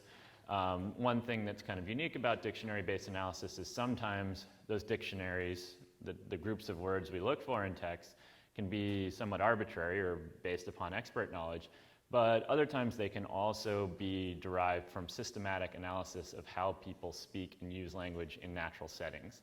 And so we're going to look at examples of both of those things. Once again, we're going to look at the implementation of the code in R, and we're going to be working with our earlier example of Trump tweets. So first, I just want to come back when we left off in the last section on text preprocessing and basic text analysis. We read in this corpus of Trump tweets. We, in this chunk of code here, are turning them into a tidy text object, and we are using dplyr and these pipes here to produce a count of the top words in Trump tweets. Here, we are doing the text preprocessing steps that I mentioned. That is dropping stop words, and we're also going to remove in this line of code here some of the words that are chunked up from the hyperlink. So tidy text treats a period as demarcating a word, and so the periods and hyperlinks are all getting broken up here. And now we're just creating a new data frame that has the top 20 words within our corpus of about 3,196 tweets. And here we're using ggplot to visualize those tweets. If you're new to ggplot, one of the conceptual difficulties in kind of wrapping your head around how it works is that you add layers to a plot. So in these first kind of lines here, we're defining the data we're going to work with, we're defining the variables we want to plot, and these additional layers that are defined by this plus sign here, we're defining the type of graph we want to plot, we're defining some aesthetic values, meaning what types of colors and how many lines are used in the back of our graph in this case, and then we're adding some labels and things like that. And in any case, we can start to produce, relatively simple graphs like this that can show us that Trump talks a lot about America, country, Democrats, fake, Russia, things that pass the sniff test of things we think we were looking for in these texts. Okay. One of the things that is very useful in using some of the more advanced techniques that Brandon was talking about, like topic modeling, is a metric called the term frequency inverse document frequency. And the reason we need this measure is to capture words that are kind of unique and have a unique power to shape the meaning of a document. So we want to know how often a term appears in each document, but we also want to weight that by how common it is across the entire corpus. And this is a metric we often describe as the TF-IDF, or the term frequency inverse document frequency. And this helps us kind of further pull out signals. It's similar, though not exactly similar, to the frequent and exclusive measure that Brandon was talking about when he showed in that first slide how stop words are the most common words, but when we use this exclusive metric, we come up with more unique words that capture the unique meaning of each topic a bit better. So we can calculate TF-IDF in tidy text using the bind TF-IDF function. In our Slack, someone asked the question, why aren't we covering the quantita package? That's another really nice workflow for working with text-based data in R that has an analogous set of commands that you could run, or functions that you could run. We could also do this with a corpus style object in the TM package, but just so that we don't, go through, hours and hours of code, most of the examples from here on out are going to be in tidy text. And then we can kind of count the word with the top TF-IDF in the entire corpus. And here we find it's the stand for your anthem hashtag, which, as you may remember, related to the controversy of a professional football player kneeling during the US national anthem, which was something that really distinguishes some Trump tweets from others, according to this, somewhat crude but useful type of analysis. So if you're doing a dictionary-based analysis, you may wish to use some combination of your own knowledge and other knowledge.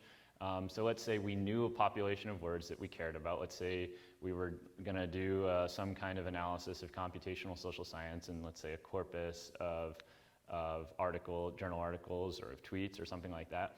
We could well create our own list of words and then search for them in a database. And that's a very simple way of creating your own dictionary-based text analysis. Here's an example of how you might create a dictionary about economic terms. This was pretty arbitrary. We probably would want a much larger list of terms. But we can apply the string detect function within the string R package to quickly pull out tweets that use one of those words from the character vector that we just created. Another question that was asked in the Slack earlier is, why are we even learning grep? Why don't we just use string R? This is this package that has a lot of handy functions to do things like look for a list of words in another group of words. The reason is I just wanted to give you some basic idea of what's under the hood of these somewhat more useful packages like string R, stringy, QDEP. Quantita also has functions for cleaning data. The STM package has a text preprocessing function, which will do a lot of what we're doing in grep and so on. But really, you're going to have to develop your own workflow. And of course, if you're in other languages, there'll be other choices as well. Okay. One genre of dictionary analysis looks at the sentiment of a text, typically by using some kind of curated population of words, often produced from online user ratings. So a lot of sentiment analysis dictionaries come from like corpuses of Yelp reviews or Amazon reviews, and we should be worried about applying these too far beyond those contexts because the language someone uses on Yelp might be very different than the language that, say, Shakespeare used, right? We hope, we think. With that in mind, the goal of a sentiment analysis is to try to make some prediction. We can either do it by counting words that we've judged as having a negative or positive valence, or we can train a model to make predictions. We could even train a neural net to make that kind of classification. But basically, conceptually, we're just looking for patterns of words that we either learn in a supervised fashion or unsupervised fashion are associated with negative and positive kind of sentiment about a text, and then we count them in the text. So in the tidy text package, there's a number of sentiment dictionaries that you can easily read in and apply to your data. This one's called AFIN. There are 4 or 5 others. Each word is assigned a score on this scale from -2 to +2, which describes how much the word has a negative or a positive sentiment. This code, we use the Bing Liu sentiment dictionary, which is one of the more popular early sentiment dictionaries. And what we're doing here is trying to count the number of Trump tweets that have negative sentiment by day. And we're going to attempt a very silly and deeply flawed analysis where we're just simply going to eventually merge negative sentiment of tweets each day with governmental approval rating. We're going to pull some data just to do a kind of toy example. Obviously, there could be many other confounding factors which might shape the relationship between negative sentiment on Twitter, and presidential approval rating. But this code here is helping us summarize our Trump tweet database, which is now a tidy Trump tweet database here, into a new data object that looks like this, where we have each unique tweet marked by a timestamp, and then the number of positive words in it.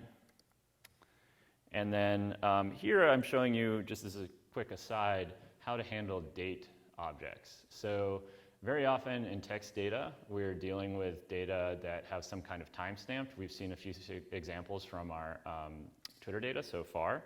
And the challenge here is that, very often we want to subset data by time, maybe by day, maybe by year, maybe by month.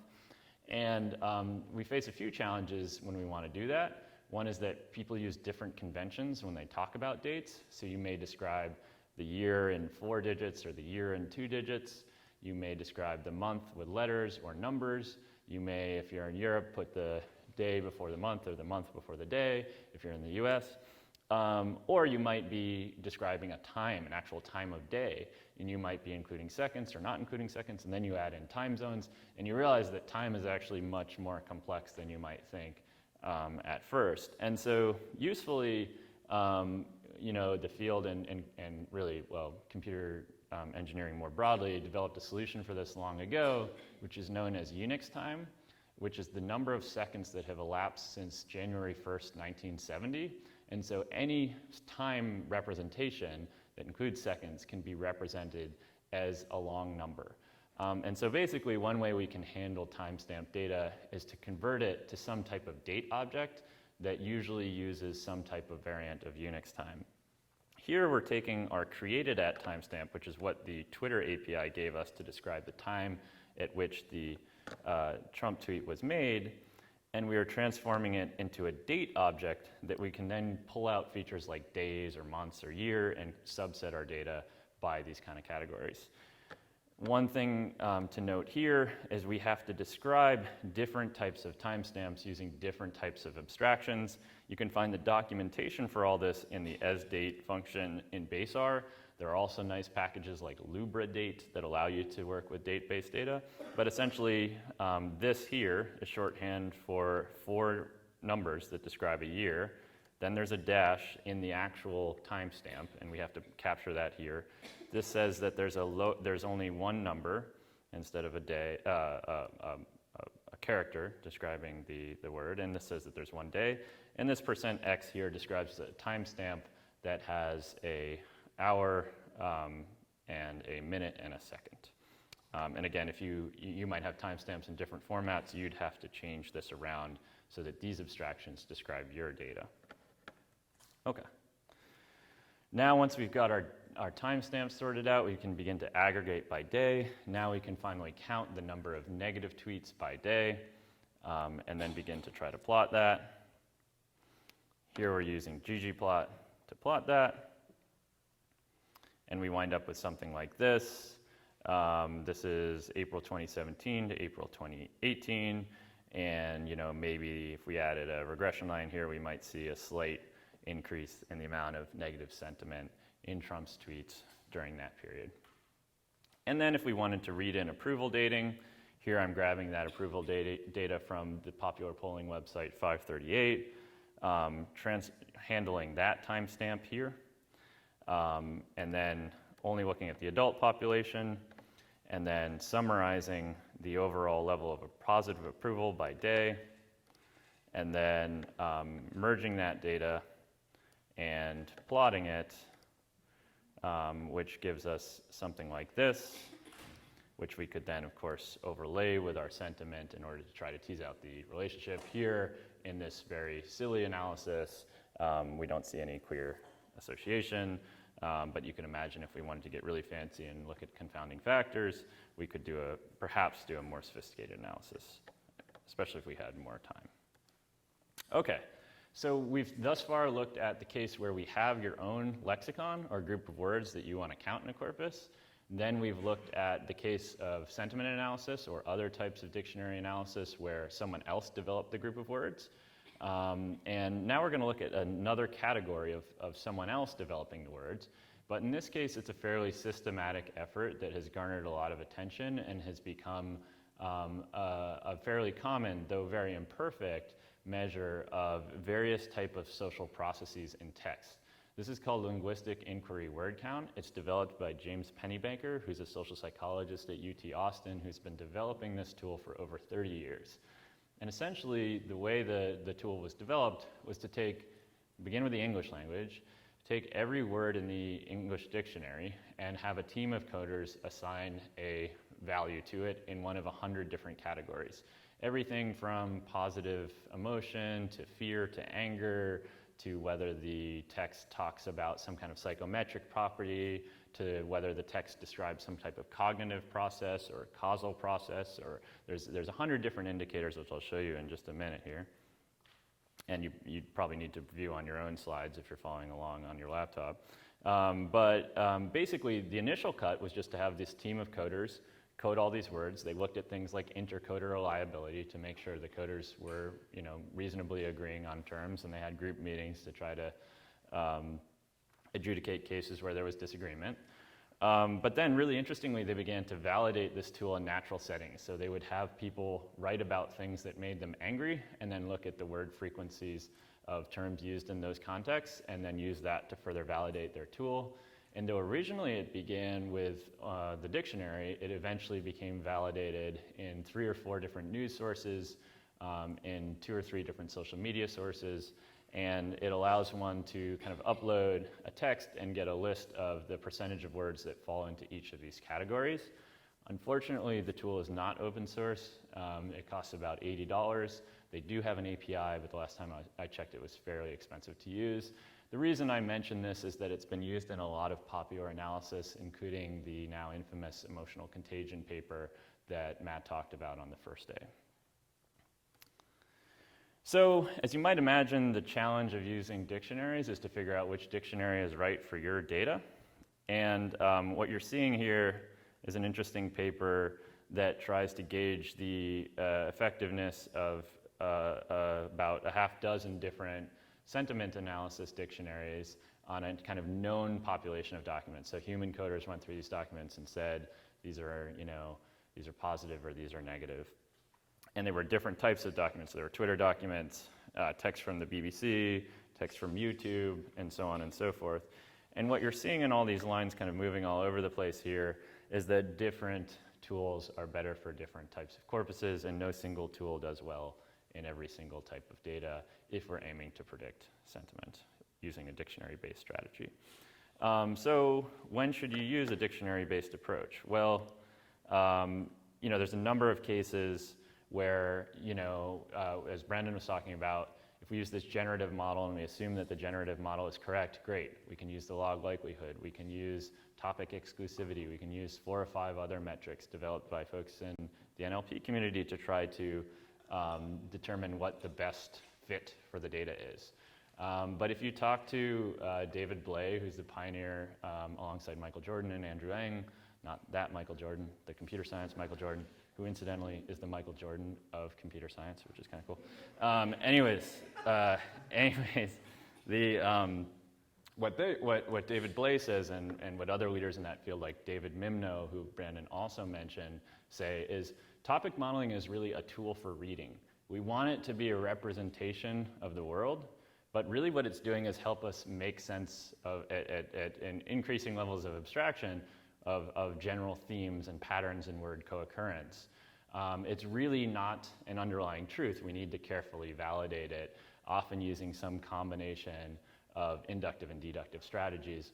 And Brandon didn't have time to talk about some of these validation strategies, but his STM package has a lot of nice functions which will pull up exemplary quotes from each topic that you can kind of use to further validate the critical choice of K, the number of topics. So, we would love for algorithms to make these decisions for us, but if you know the meaningful terms, and if you have a sense of what, the lexicon of the kind of meanings you're trying to capture are, for example, let's say we were studying police brutality and we knew that 4 or 5 or some other kind of criminal context, and there was a known population of words that we knew people used, we might well just want to use a dictionary-based approach, or maybe some type of supervised approach where we combine the inductive and deductive coding strategy. So in other words, if you've got a really high quality dictionary, you might get better results from a dictionary-based analysis than a topic model. There are other cases, such as cases where you don't have many texts. So a lower bound for topic modeling is usually somewhere around 600, 800 documents, and in many cases you'll have less than that. Or, as one of the people asked on the live stream, where you have short text. So if you have texts like tweets that are short, you may find that topic models produce pretty messy results, and once again, a dictionary-based analysis may suit you better. Okay, any questions on dictionary-based analysis, either in the room or on the live stream? Do we have the mic? Is the mic around? Thanks. Could someone get that over to Jaron here? Thank you.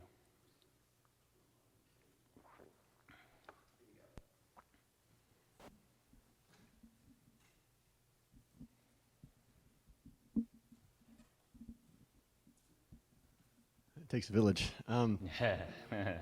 You mentioned that dictionaries are context specific to some extent, right? So Yeah. you wouldn't want to apply Luke to Shakespeare. Right. Are you aware of any ways to sort of like check how context specific? I'm thinking of like there's models built on like big data sets like Common Crawl or Wikipedia or something.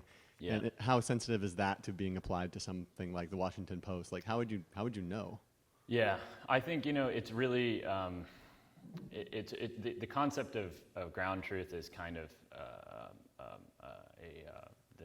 a misnomer here. Like that they're really like text and language by its fundamental nature means different things to different people. So even if we can get 3 human coders to agree, we could send it to another social situation, another group of people, and generate a different interpretation, most likely, right? So, or even at the imposition of the relevant categories, which is critical in the case of topic modeling, that there is some underlying structure and some underlying distribution across abstract categories, when it really might just be the co-occurrence of words, independent of whether that has a human meaning, right?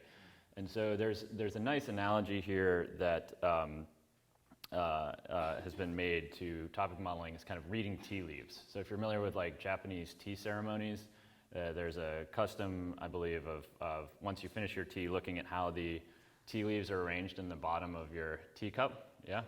And then you look for some significance in that arrangement, like maybe you see a face, or maybe you see a dog or something like that, right? And so the analogy here to topic modeling is we do the wizardry, right? And then we're left with this distribution, and then we willfully or in a motivated manner say, oh yeah, that really is my democratic sentiment category, and here's this other category that aligns with my theoretical expectations. And so that's the danger, allowing the pretty sometimes very arbitrary emergence of topics drive you, the researcher's classification of them. And this becomes even more problematic if then you assume that these are actually the universe of meaningful categories to humans who are navigating situations, and then begin to say run regression models and stuff like that. You get into even dicier territory. And I think that's why, coming back to the earlier comment, the people who created what is now the most popular version of topic modeling describe it as a tool for reading rather than a representation of data. Yeah, so not a perfect answer. I wish I had a quick answer. I mean, there are a few papers like the one I just mentioned that do try to do some benchmarking, but I don't think there's any best practices yet, at least none that I'm aware of. Other questions or questions from the live stream? No? Okay, great. Oh, sorry.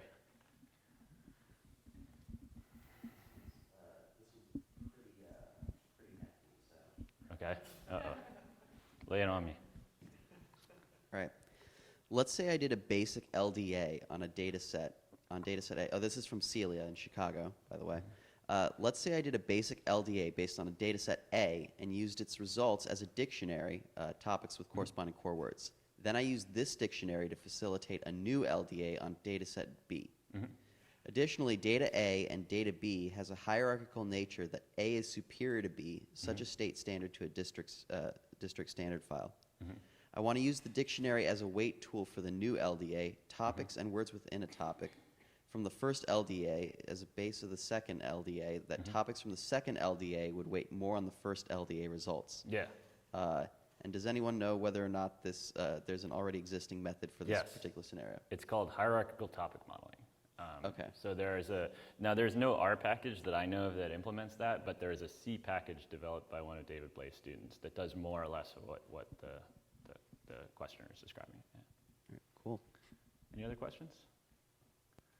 Okay, so we have 15 minutes to cover our last topic, unfortunately, which is one that kind of now we're returning back to the cutting edge of the field to look at text networks. So, really this is just another tool in your toolkit to do some type of dimension reduction on text and to make sense of text, unstructured text in an unsupervised manner. Whereas topic modeling, we're approaching things from a Bayesian and probabilistic approach. Here we're using the tools of graph theory or network analysis and associated community detection algorithms to pull out meanings in text. So before we get into it too much, because there are likely some people out there for whom this type of network or graph theory terminology is new, I'm just going to go over a few fundamentals. So a network is usually defined as a set of nodes as well as their connections or edges to each other. Sometimes nodes are called vertices, sometimes edges are called ties, but the fundamental idea is that we can represent any type of relationship between units as a network.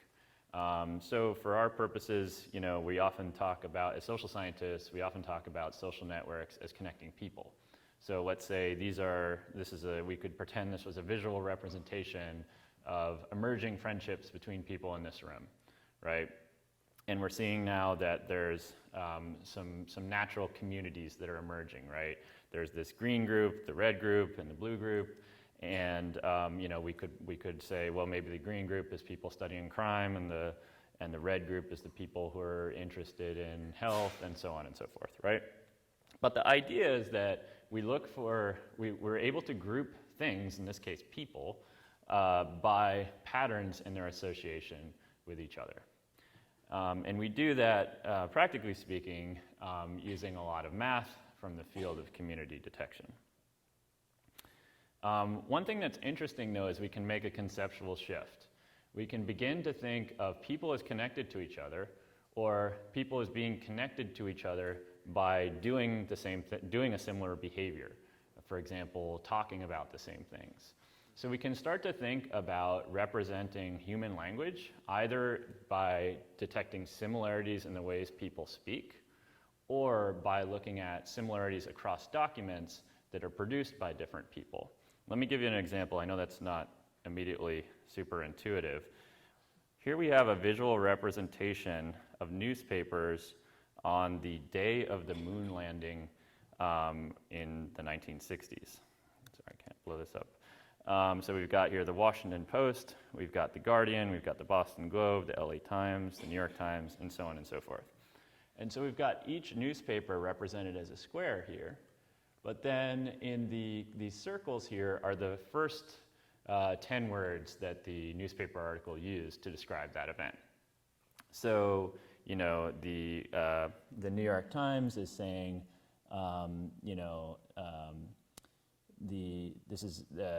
Armstrong is collecting rock from the land.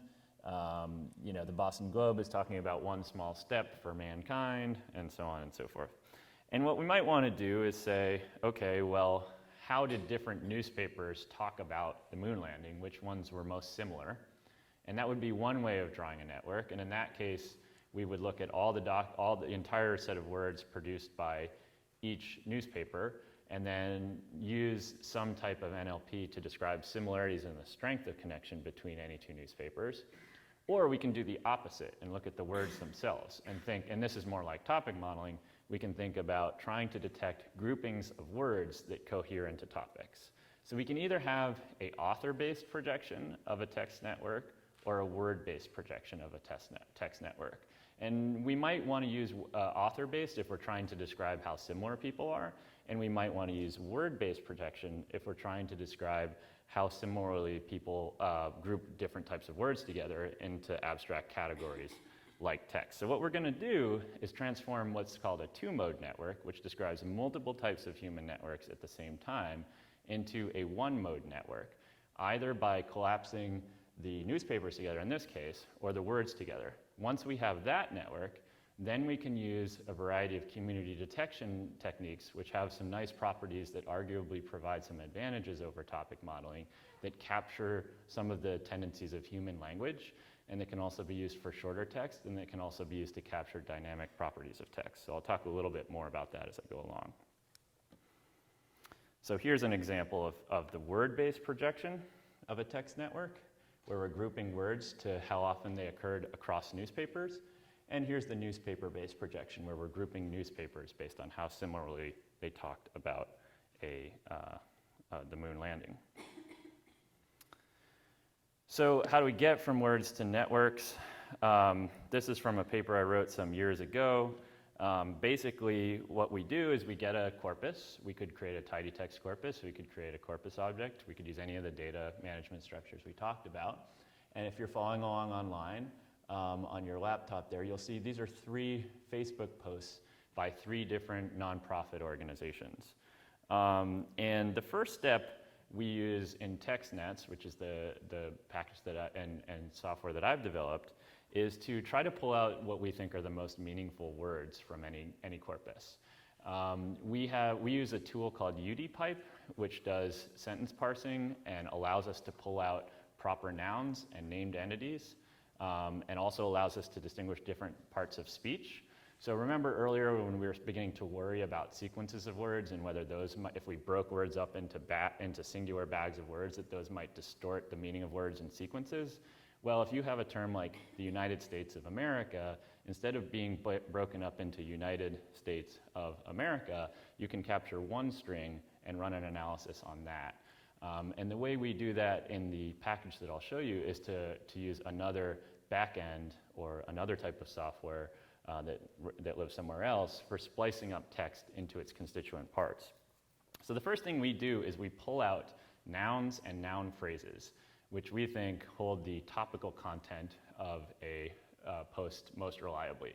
You could make an argument that adjectives are important if you wanted to capture sentiment, and I'm going to show you an extension of TechNet at the very end that combines both nouns and adjectives to try to capture both topics and sentiment in a single graph representation in something called a valued network, but that's still in development for now. So basically what we do is we isolate what we think are these meaningful words, noun phrases or sequences of named entities and other nouns, and then we calculate the metric I was talking about in the previous lecture, the term frequency, inverse document frequency. These are the weird words that occur most uniquely in one document across the whole corpus.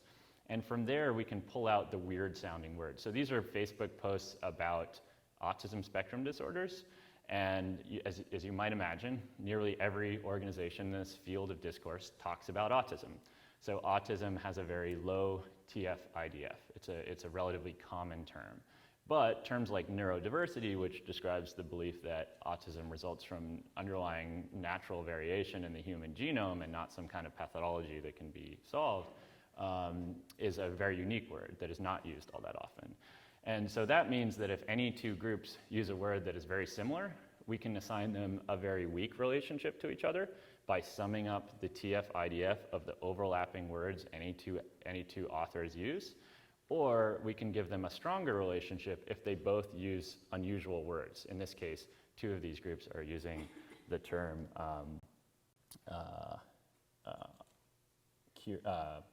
vaccines, sorry.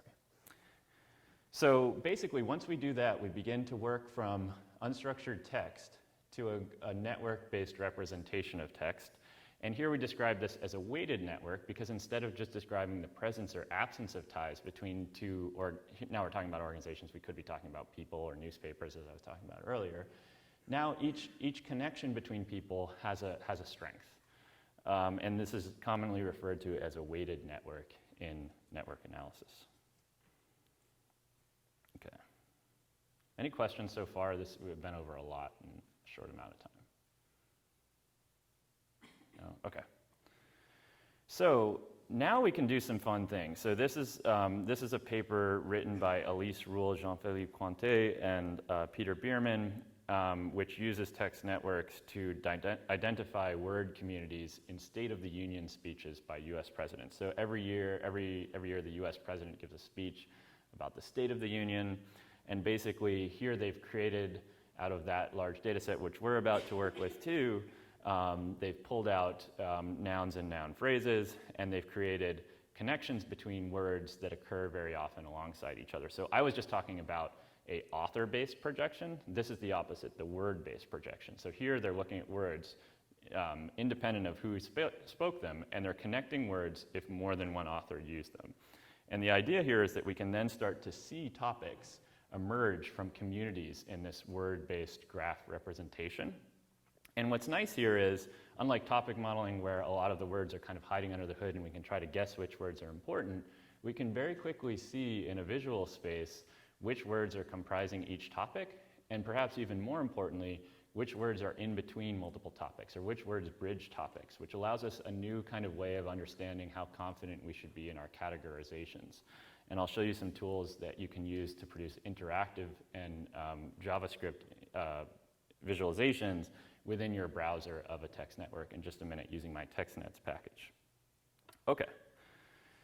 These things are also dynamic. This is a stream graph or a river graph or a Sankey plot, whatever you want to call it, of the distribution of topics in network communities over time from the same paper I just mentioned.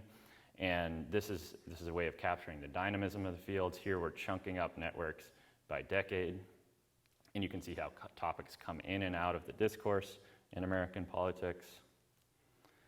And if we want to try to, if you want to get this up and running on your own, I've created a software called TextNets. It's an R package. And it has tools to prepare texts for network analysis, does all of the kind of pre-processing steps and cleaning steps we've been talking about, almost all the cleaning steps, doesn't handle things like character encoding. And then it creates a text network, which means it takes that unstructured text and it turns it into what's known as an adjacency matrix. This is similar to a document term matrix, except instead of having documents on the as rows and words that appear in any document as columns, you instead have a square matrix.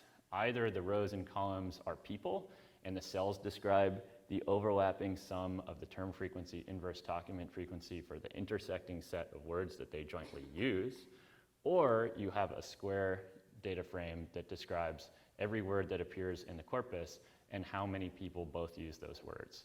And either way, you create a matrix representation of text. It's a different matrix representation than the document term matrix we described earlier. It's what you might call an adjacency matrix. So there's a tool for creating that step. There's a function for visualizing the networks, both in a static way and in an interactive JavaScript way. And finally, there's tools for detecting themes in the text and pulling out the relevant terms. Right now, the package is still on GitHub. We've been trying to assemble the person power to move it to CRAN, but for now, you'll have to install it from GitHub if you want to try it out. To install an R package from GitHub, you'll need a package called DevTools or Development Tools. So you need to install DevTools, load DevTools, and then use the install_GitHub package to install TextNets. Or if you wanted to install someone else's package, you just put their username and then the name of their repository. You should do this with some caution, generally speaking, because pretty much anything could live on GitHub. And some of us in the R community concerned about how the open source nature of our field could lead someone to kind of put a Trojan horse in there. But I can tell you haven't written this one. There's hopefully nothing unsafe about this one, hopefully. But really, anytime we install any open source software, it could happen. And the official review process is supposed to catch these things, but it might not, especially as we begin to pipe things to APIs left and right. We don't know where our data is going very often, as well as we probably should. Okay, so TextNet ships with the data we were just looking at, this state of the union addresses.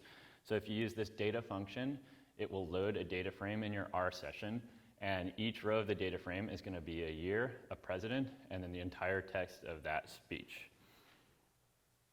And here we're just grouping by president because we're going to create an author-based projection. We're going to connect presidents based on their tendency to use the same words and the same unique words together. We're just using some dplyr here to do that. And the workhorse function of the TextNets package is this, or one of the two, is the prep text function. So here we pass a data frame. We have a grouping variable. That's the actors we want to use here in this case. We can choose either groups or words. That defines whether we're doing an author-based or word-based production. All this is carefully documented in the annotated code linked on our slides today. We can tokenize by words or n-grams or sentences, and we can keep different parts of speech. Here we've kept nouns, and we've removed stop words, and we've kept compound nouns. These are the type of sequences like United States of America that we think would capture more meaning in this case. The create TextNet takes that clean data, that's actually tidy text data, and then turns it into the adjacency matrix I just described, the weighted network. And the viz TextNet package creates a gggraph representation of that space. So here we're seeing the presidents of the United States grouped by time period according to similarities in the ways that they talk about the state of the nation. Here we have this parameter allows you to determine whether every node should be labeled or just loads that have at least one connection to someone else. So very often in networks and text networks, we get a very dense network because many people have at least some shared language with other people. And by default, we use something called a network backbone technique to prune the network. I'll show you a parameter that does that in just a minute.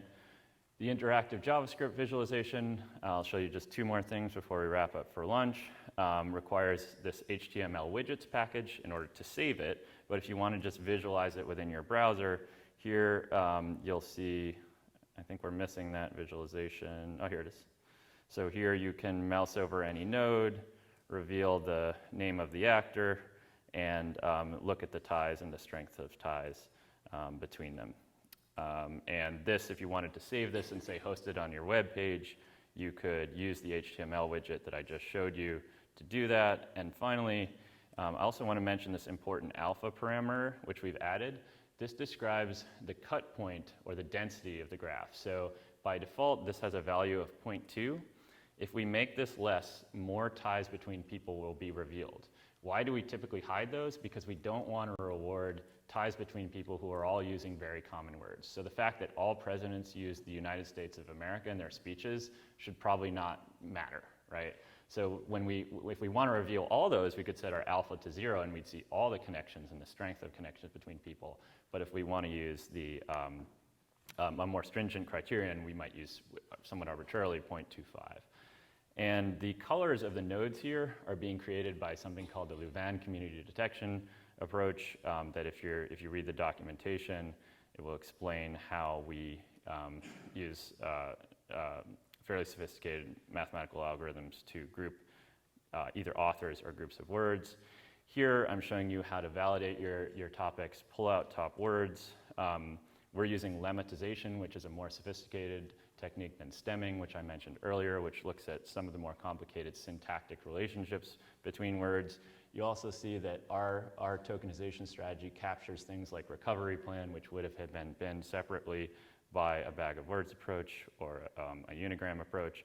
And we can also use the core methods of network analysis to further try to figure out what are the most influential words in our network. So for example, I have a paper that shows that nonprofit organizations that use words that are at the center of a discursive network that bridge multiple types of discussions are more likely to generate larger, more viral conversations on social media. And finally, just to wrap up, because we've got to get to Jen Pan's talk in 10 minutes or so and get our lunch before that, we're doing an extension of TextNet where we have not only nodes grouped according to communities, but now we begin to connect the nodes based upon their shared sentiment towards the word. So we use adjacencies in word structures and sentence parsing to determine whether people share the same sentiment towards the same object or noun. And that allows us to create a valued graph, which then allows us to create groupings of people not just based on similarities in the topics that they're talking about, but on the way that they're talking about those topics. So it's kind of like you can almost imagine it as combining sentiment analysis and topic analysis and topic modeling, but within a network-based framework.